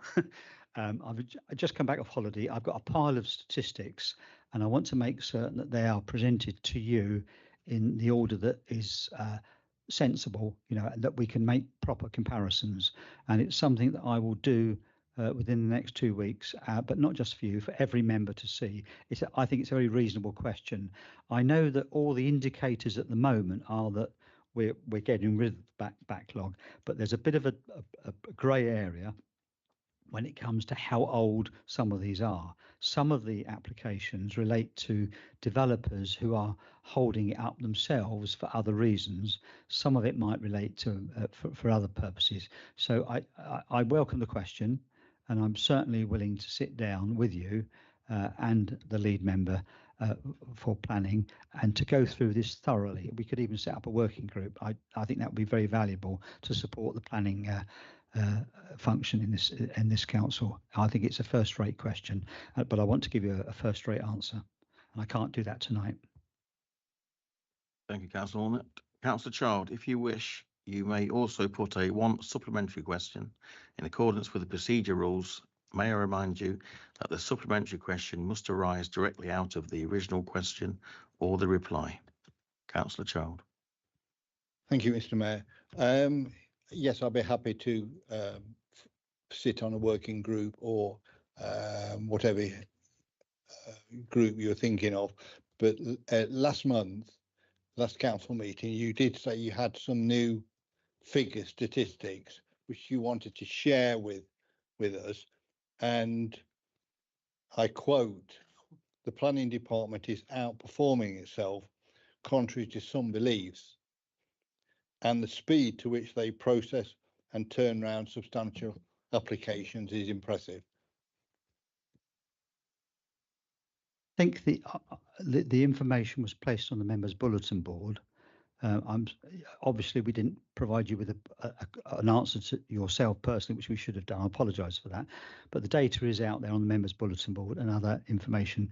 So, and I still stand by what I'm saying.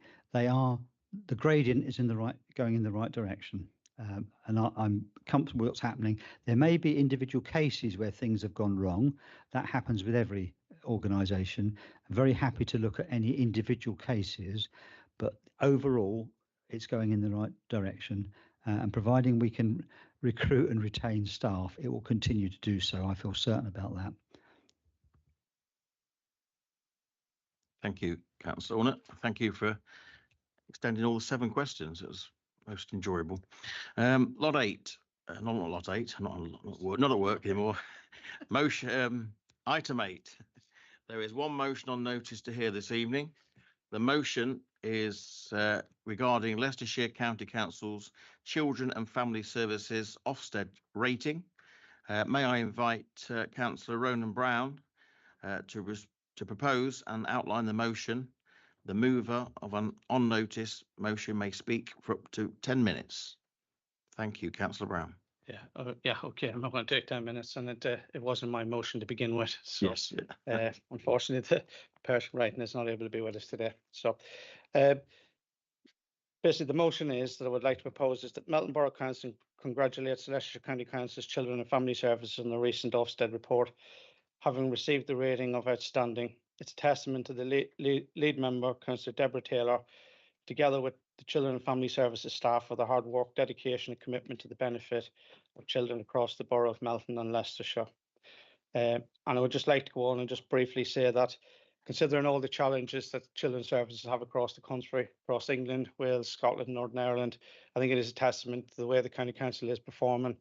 And I would hope that I know that our housing staff, etc., work very closely with children's services, housing vulnerable people, safeguarding children in this borough and across the county. And I hope that they go from strength to strength, and that strength and safeguarding actually continues. So my congratulations to all the staff and all of the members at the County Council being involved in what is a quite remarkable achievement in the current financial climate and current social climate that we all face in the public sector. Thank you. Thank you, Councillor Brown.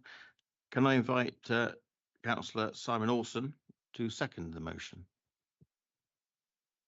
Yes, I'd like to second the motion and personally extend my congratulations to the County Council. Thank you, Councillor Olsen.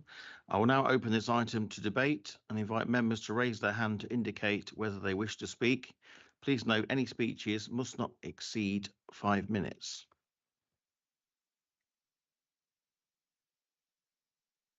Councillor Ornett, sorry. Biden. Mr. Mayor, I'd like to propose an amendment which I think the officers will circulate to the motion.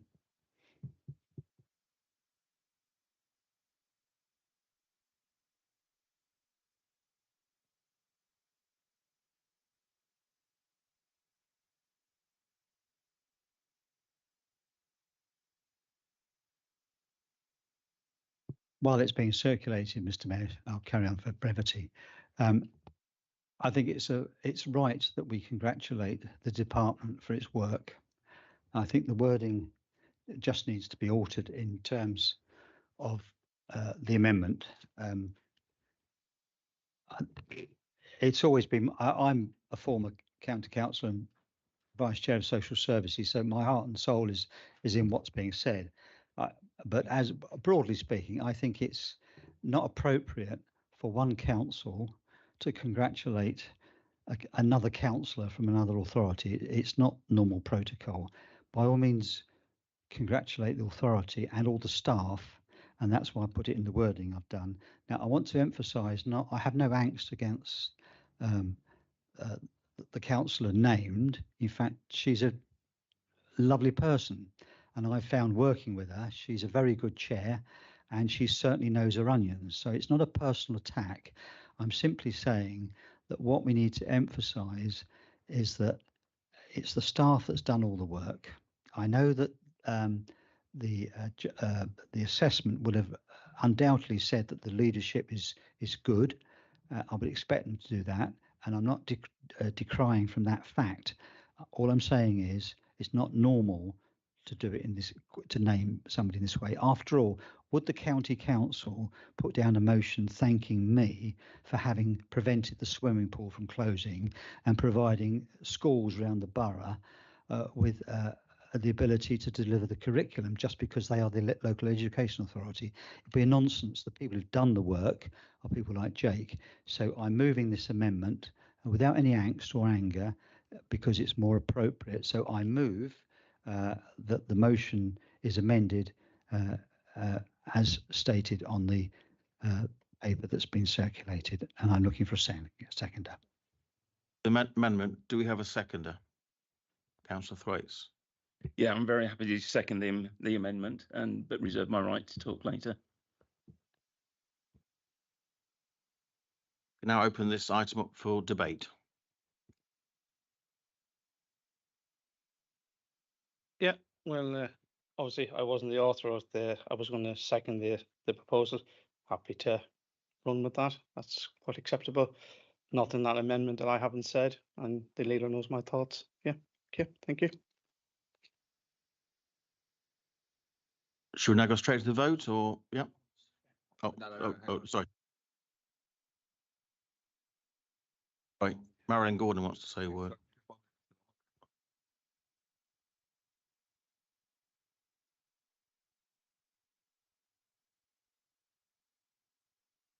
Mr. Mayor, just to confirm, the mover of the motion of the original motion is prepared to accept the amendment as the substantive motion, so that becomes a substantive motion. Yes, indeed. Okay, so we have now a substantive motion, which is the one before you, and now, Mr. Mayor, you can open debate on that motion. Thank you. Right, I'm now going to open the floor to debate for the second amendment motion. Councillor Gordon. Yeah, I just want to say a few words, that's all. It's wonderful what these organisations have achieved, and we need to work with and protect children of all ages. They have done a remarkable job, and their dedication to this is outstanding. They deserve this recognition. Well done to them all.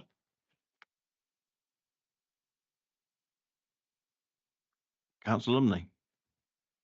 Thank you, Mr. Mayor. Yes, I prefer our amendment from our side, including the council leaders' words regarding this. I think adult social care at Leicestershire County Council has been improving for quite a long period over several years. It's not just down to one councillor or one individual, one specific for a number of months or a small amount of time. So I think, you know, this was going in the right direction for several years. This option of our motion here confirms that. Thank you. Thank you, Councillor Lumley. Any other councillor wishing to say any words? I confirm that no other members wish to speak. We'll now proceed to the vote.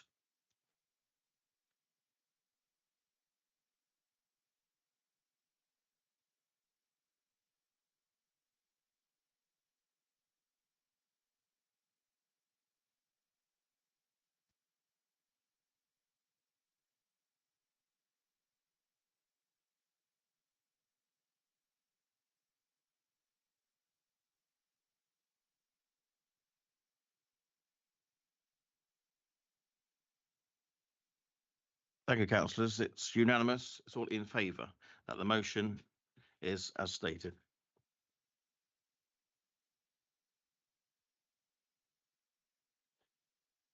Item 9.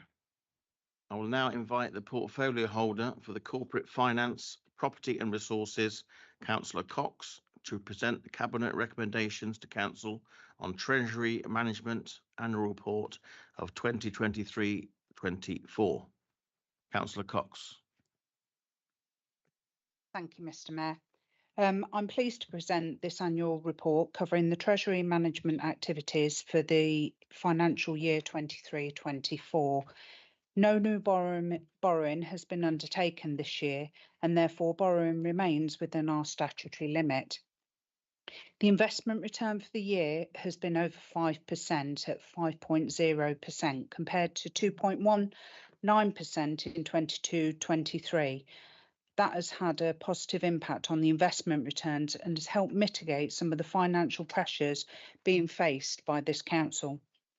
The council continues to perform exceptionally well against its benchmarking group and in fact led for the whole of last year. And for that, my thanks go to the team for their hard work in this area that have assisted the council in meeting its financial obligations.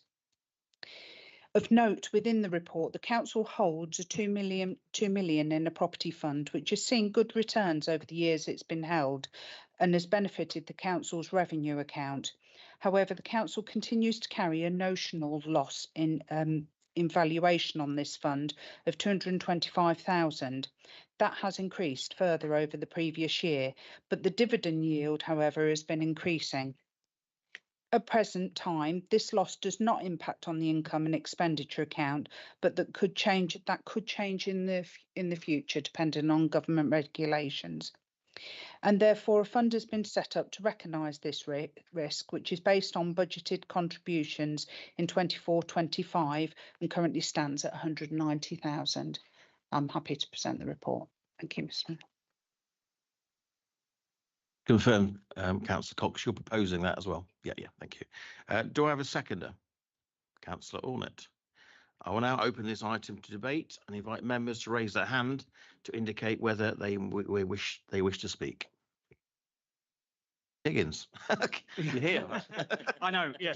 Did you hear the? Yeah, my apologies, and I know Councillor Graham was here earlier, so and congratulations to him, and just ever so quickly to Councillor Chubb on his election.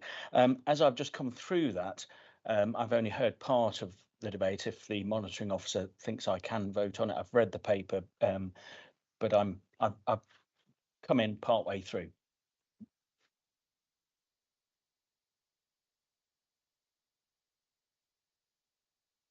Okay with you to vote.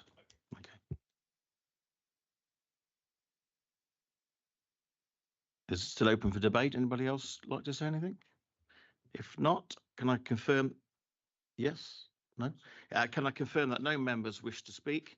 So we'll now proceed to the vote. Please use the electronic voting system in front of you to choose either for, against, or abstain.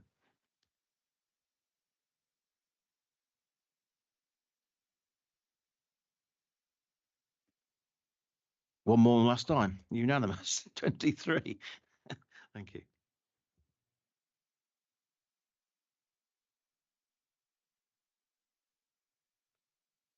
Item 10. I will now invite the Chair of Scrutiny Committee, Councillor Brown, to present the Scrutiny Annual Report of 2023-24. Councillor Brown. Thank you, Mr. Mayor.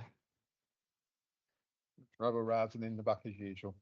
I'm here to present the report of this year's work for the Scrutiny Committee for 2023-24.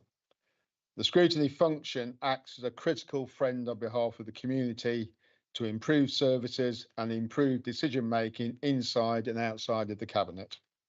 The Scrutiny function belongs to the whole Council, but is different from other committees in that it is member-led and evidence-based, with most of the Scrutiny's work programme being decided by committee members responding to concerns of elected members and the public.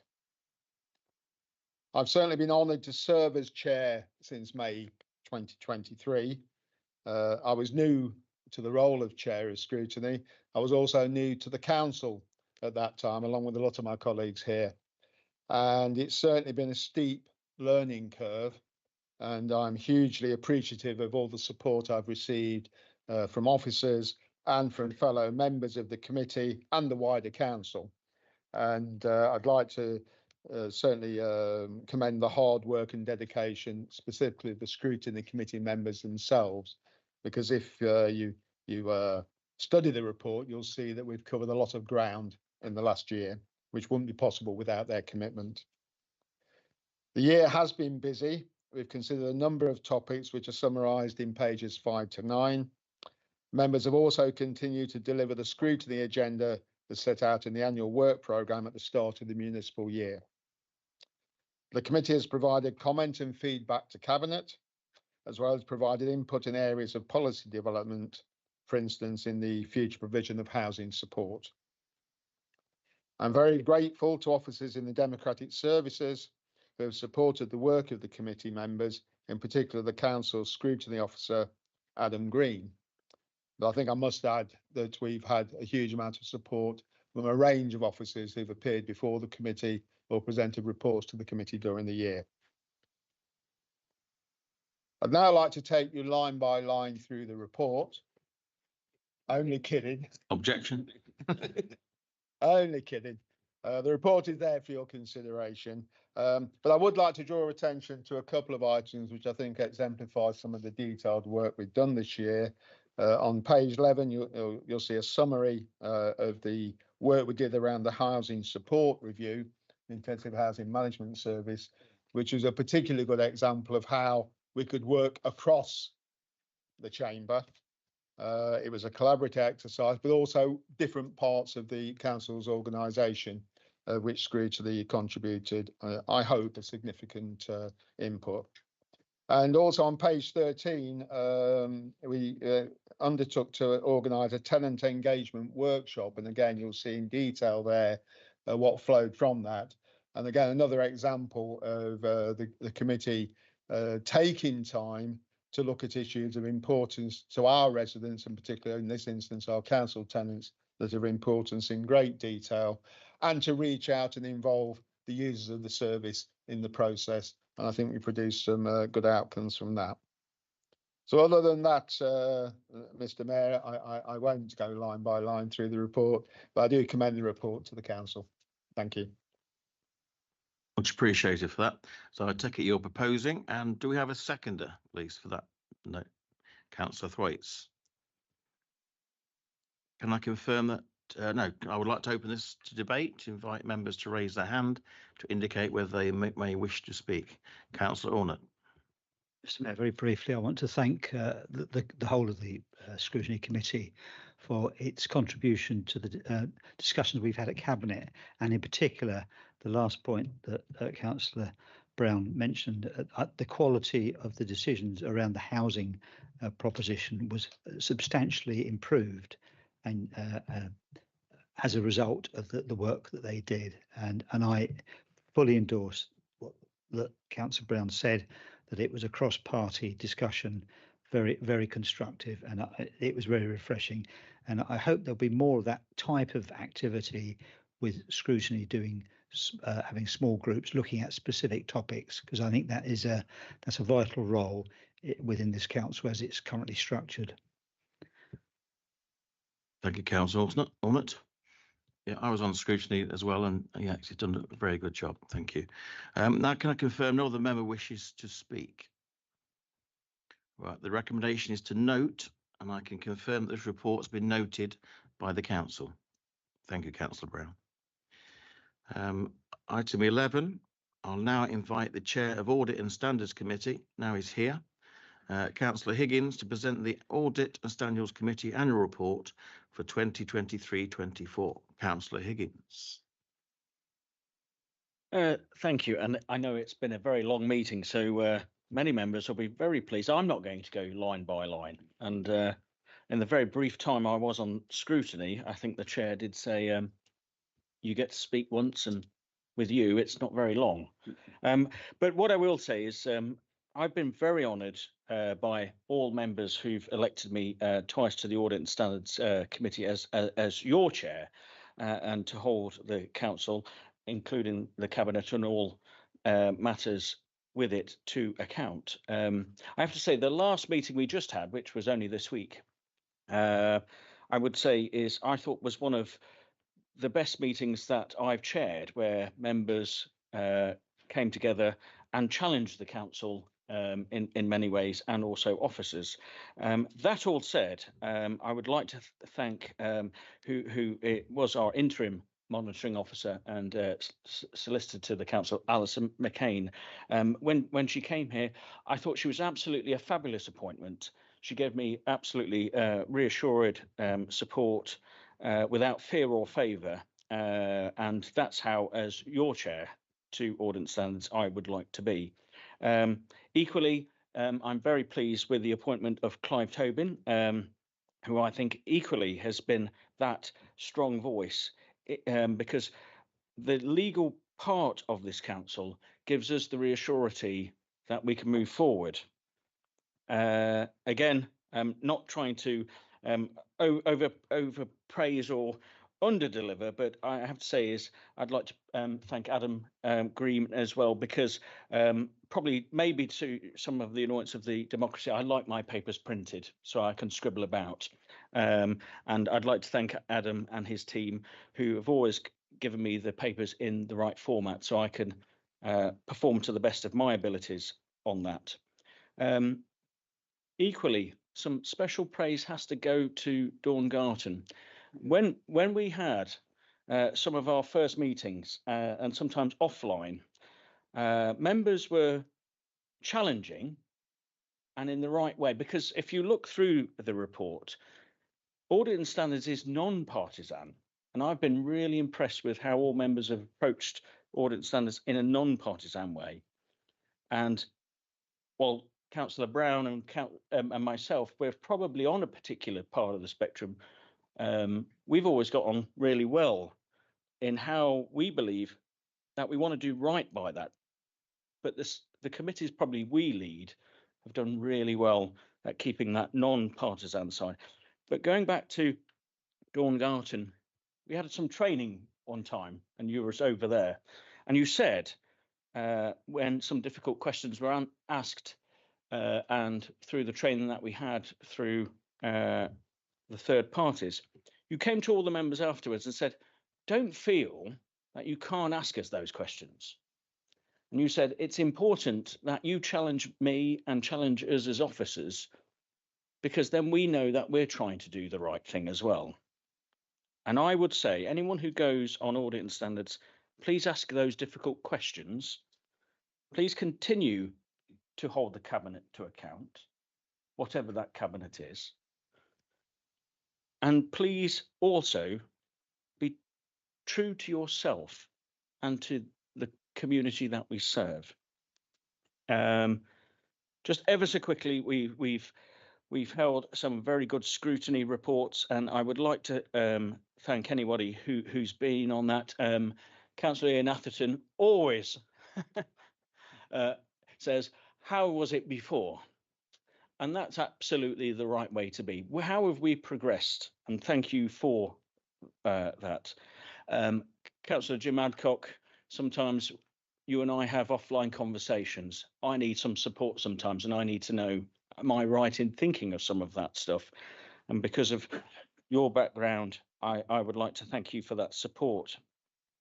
I'd like to thank also my vice chair, and sometimes where I couldn't have acted on here, you have been a very good person who has given me the confidence that you've done.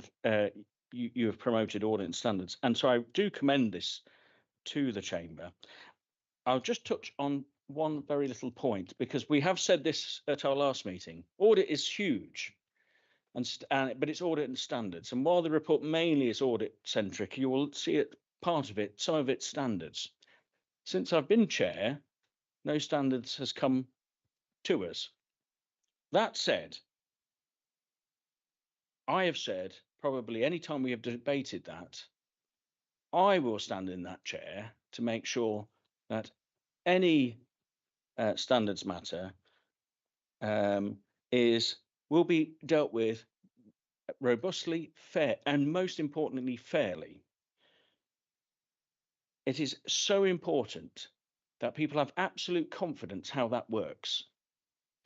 And I am pleased to say, for many, many years, that no complaint has been upheld there. But you will be treated fairly in this process. And I, as your chair, will make sure that that process is done fair to complainant and respondent without fear or favour. And it is absolutely vital that everybody has faith and confidence in that process. And not only that, because anything the council does, it makes decisions over people's lives and all the other stuff. It can be hugely damaging when people take out fairness and make something that's what's not there to be there. And I would like to thank all those, and what I've said to anybody who is on the Audit and Standards Committee, you must approach it with justice and fairness and make sure you can hear it properly and give all sides a fair hearing that they deserve. Thank you. Thank you, Councillor Higgins. I presume you're proposing the motion, the note. Do I have a seconder? Yes, I'll second the motion. Thank you, Councillor Mason. I now open this item to debate and invite any member to raise their hand to indicate whether they wish to speak. I can confirm that no members wish to speak. The recommendation is noted, and I can confirm that the report has been noted by the council. Thank you, Councillor Higgins. Item 12, I will now invite the monitoring officer, Clive Tobin, to present the report on the political balance and allocation of seats to political groups. Thank you, Clive. Thank you, Mr. Mayor. As members are no doubt aware, there are certain points in the municipal year when we must undertake certain steps. One of them is appointments of committees and allocation of seats to political groups. And I'm sure you also remember that not very long ago, the annual meeting, we went through that exercise. Due to the election of Councillor Chubb in the by-election in May, and to a member leaving a political group, we're now in a situation where we have to do so again. The group leaders have made nominations and considered the allocations of seats that are set out in paragraphs 5.2.1 and 5.3.1 of the report. My understanding is that those nominations remain the same at the meeting before you, and they can be found in the appendix to the report. It is, of course, open to group leaders to make alternative proposals at this stage if they consider it appropriate. The change to those political groups and the basis on which we must allocate seats means that there's been a slight reduction in the seats offered due to a change in the an increase in relation to the non-aligned members of groups who will also receive a seat allocation. Other than that, I believe the content of the report is fairly straightforward, so I'm happy to answer questions upon it. Thank you, Clive. Do I have a proposer for the recommendations? Propose the document on Councillor Allnutt. Do I have a seconder? Oh, well, I've got Councillor Glansdown here, but whoever. Yeah, thank you. I open this item to debate and invite members to raise their hand to indicate whether they wish to speak. I can confirm that no other member wishes to speak. We'll now proceed to the vote. Please use the electronic voting system in front of you to either for, against, or abstain.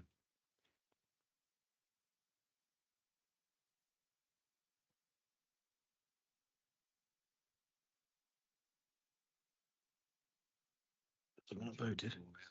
Have I voted? Right. You're not voted. Right. Unanimous. We're back down to 23. I think Bob's had to leave, so we're back down to unanimous on 22 there. All right. Last item on the agenda. I will now invite the chair of the Safer Melton Partnership, Councillor Cox, to present the Safer Melton Partnership report on the town centre retail crime. Councillor Cox. Thank you, Mr. Mayor. Thank you to colleagues across the chamber for raising this question that caused the report to be prepared. This has allowed all this information to be presented to council.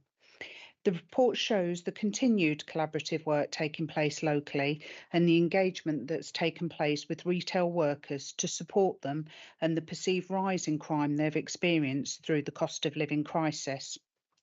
I want to thank in particular the community safety team for their work on the DISCAP and for Councillor Butcher's support in winning over store owners who were quite reluctant at the start of that process. The system has undoubtedly aided both the police and the council with enforcement, with 11 community protection warnings and 2 community protection notices issued in the last 12 months. I'm pleased to say that the Melton Safer Partnership will fund the DISCAP for the store owners for a further 12 months, maintaining that provision to our community. We've received quite substantial Safer Streets funding in the last year, and that was very welcome and assisted in the delivery of numerous projects outlined within the report. Unfortunately, the second round, within that round 5, 70,000 was cut from this allocation by the last government, and of that, that caused a reduction in youth services and training that was cut accordingly. The funding, however, did allow for a comprehensive target hardening programme in the town. And again, I thank the team, Councillor Butcher, and in particular the Melton Lions for their work in ensuring the residents and businesses could utilise the doorbells and CCTV cameras. It really was a community safety effort. Lastly, as we move forward, I'm grateful to the PCC for consulting on the next steps and looking forward to the local CSP having a greater influence in how funding is spent locally. I would like to thank Saj Devshi for his support. He's a member of staff within the PCC's office, for his support in helping us access part of the Community Safety Partnership underspend across Leicestershire. That underspend that we were able to access has assisted us in getting a really comprehensive CCTV contract moving forward. That now means we've got cameras situated within the police station, which will help police officers guide monitorers to actual incidents taking place. So it just links up that service that we didn't have before. So I want to thank that officer in particular. I hope this report answers colleagues' questions in relation to the activity of the partnership, and I'm happy to answer any questions in relation to that and put forward the paper. Thank you. Thank you, Councillor Cox, for proposing that report. Do I have a seconder? Councillor Butcher. I will now open this item to debate and invite members to raise their hands to indicate whether they wish to speak. Councillor Brown, thank you. Thank you. Yeah, better late than never, Councillor Cox.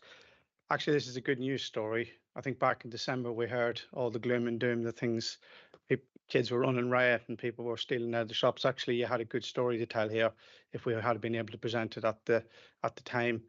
And I would say going forward, as if maybe we could gather that sort of data and present that with the assistance of officers to cabinet members, etc. going forward. I think it's testament to the Safer Melton Partnership, which has been running for, I think, nearly 20 years now, through various administrations, through officers of this council, the police, and other organisations. And I think crime's one of those things. It's not really how we get there. We can probably disagree and debate upon, but actually we all want to live in a safe environment, and we want our kids, our loved ones, and vulnerable people to be safe, etc. So well done there for everybody that's been involved. And I think you've continued the work that we've tried to do in previous administrations, etc. And it's good to see that we're bucking the trend. You know, it's something you should be singing about and dancing about, because that's not what's happening around the country, which I do know, which with regards to that there.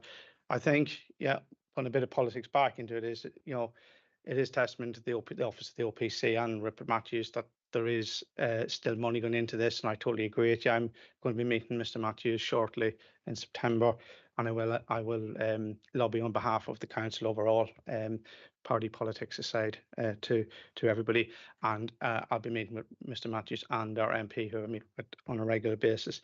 And finally, really down to the police, you know, it's, you know, we talk about resources and stress. You do work together. You continue that working relationship around that. So from ourselves here on the Conservative side, of the room really is really well done. Take that, use it, and we will support you going on. We'll certainly support you on the youth side. You know what our thoughts and views were on that. We may disagree how we get there, but I'm sure we can make some common ground going forward, because there's nothing better than having a safe environment in which we can all live and thrive. And a good safe environment means usually a good, affluent, educated environment as well. And thank you for all the work that you've been doing. Thank you, Councillor Brown. Councillor Butcher first. Yeah, Councillor Butcher. As Vice Chair of the Community Safety Partnership, I would like to thank the police and our community safety team for the seriousness within which they have treated the antisocial behaviour in our town. Whilst out delivering CCTV cameras and doorbells to residents across the town, it is clear that the banning orders and police action is being recognised and given reassurance. We must not take these actions for granted and don't believe that the team are resting on their laurels, as a positive action over the movement of the CCTV system to be a better monitoring system shows. As a Community Safety Partnership, we will continue as a team to monitor trends in crime and antisocial behaviour, with the new response fund giving us flexibility to tackle these issues. As a councillor, I will continue to speak to businesses to ensure their voices are heard. Thank you, Councillor Butcher. Councillor Audit. Thank you, Mr. Mayor. I simply want to thank Councillors Cox and Brown for the huge amount of work they've done on this. Dynamic, on the front line, going where it's dirtiest and nastiest, actually. And it's a great tribute to them as individuals. They've gone over and above beyond what you would expect of a councillor. And I'm so very grateful they've gripped this and run with it. And of course, all the other people involved in it from whatever party, I accept that. That's not, but those two, I've been proud to serve with them, and I'm very, very grateful. Thank you, Councillor Audit. Any other council? Oh, Councillor Higgins, sorry. Thank you, Mr. Mayor. As the mover of the original motion that brought this here, I'm really pleased that this has come forward. As I raised just before Christmas, hearing of some of the harassment that individuals have to face, where people come at them and they're in their face and they don't know what to do. It's quite something just to hear that testimony. And that's why when I put that motion, and thank you to Councillor Sharon Butcher. Yeah, I was going to say I didn't think it was Brown because I thought Brown. That's like a firm of solicitors, but that's why I thought it was Butcher. Yeah, so I just wanted to clarify that, Councillor Butcher. It isn't right when people are faced with harassment, and some of the stuff that you see is absolutely dreadful, and some of it is just on that lower level of what could be a criminal offence. But if we tolerate that, and if any member of the public or any of us tolerate that or just turn a blind eye, society starts to collapse. Councillor Cox knows this far more than anybody else from her own professional career. And as I say, I'd like to thank the police, but like we say, it's not just about the police, it's about all the other services that go together, and there's some people have said. But bullying shopkeepers, bullying people in those walks of lives where they fear not to go to work and they don't enjoy going to work, or they don't enjoy just going about that, that's not acceptable. And while these figures are welcome to see in the pie charts and all the other stuff, we must not have any tolerance of where the minority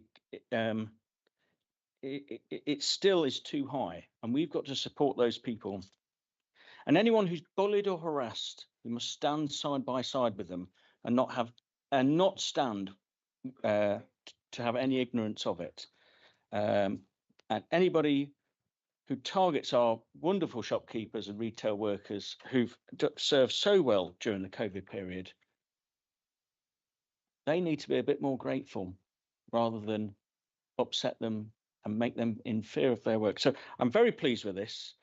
I'm very pleased that the report's been here. And as I say, I don't see this as any partisan thing. And let's just keep this going, and let's stand for our residents and our shopkeepers and anybody in that place of work. Thank you very much, Mr. Mayor.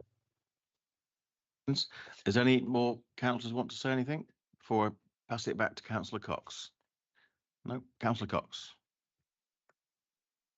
Thank you, Mr. Mayor. I just wanted to thank Councillor Brown. I think we have a long history in this town from when Councillor Brown was an antisocial behaviour officer and I was a police officer many, many years ago, of working to protect the safety of our community. And this report outlines that relationship, no matter what administration is in place, will continue.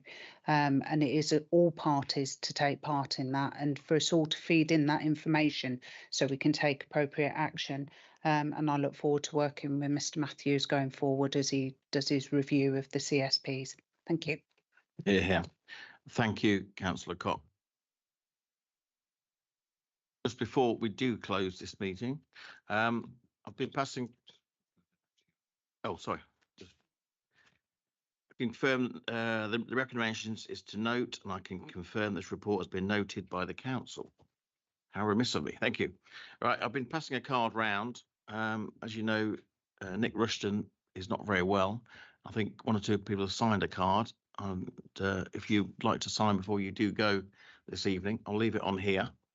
That'll be grateful. So without further ado, I'll now end this meeting at 9:04. The meeting is now closed. Thank you very much. Members, ladies and gentlemen, please be upstanding for the Mayor of the Borough of Melton, Councillor Tim Webster.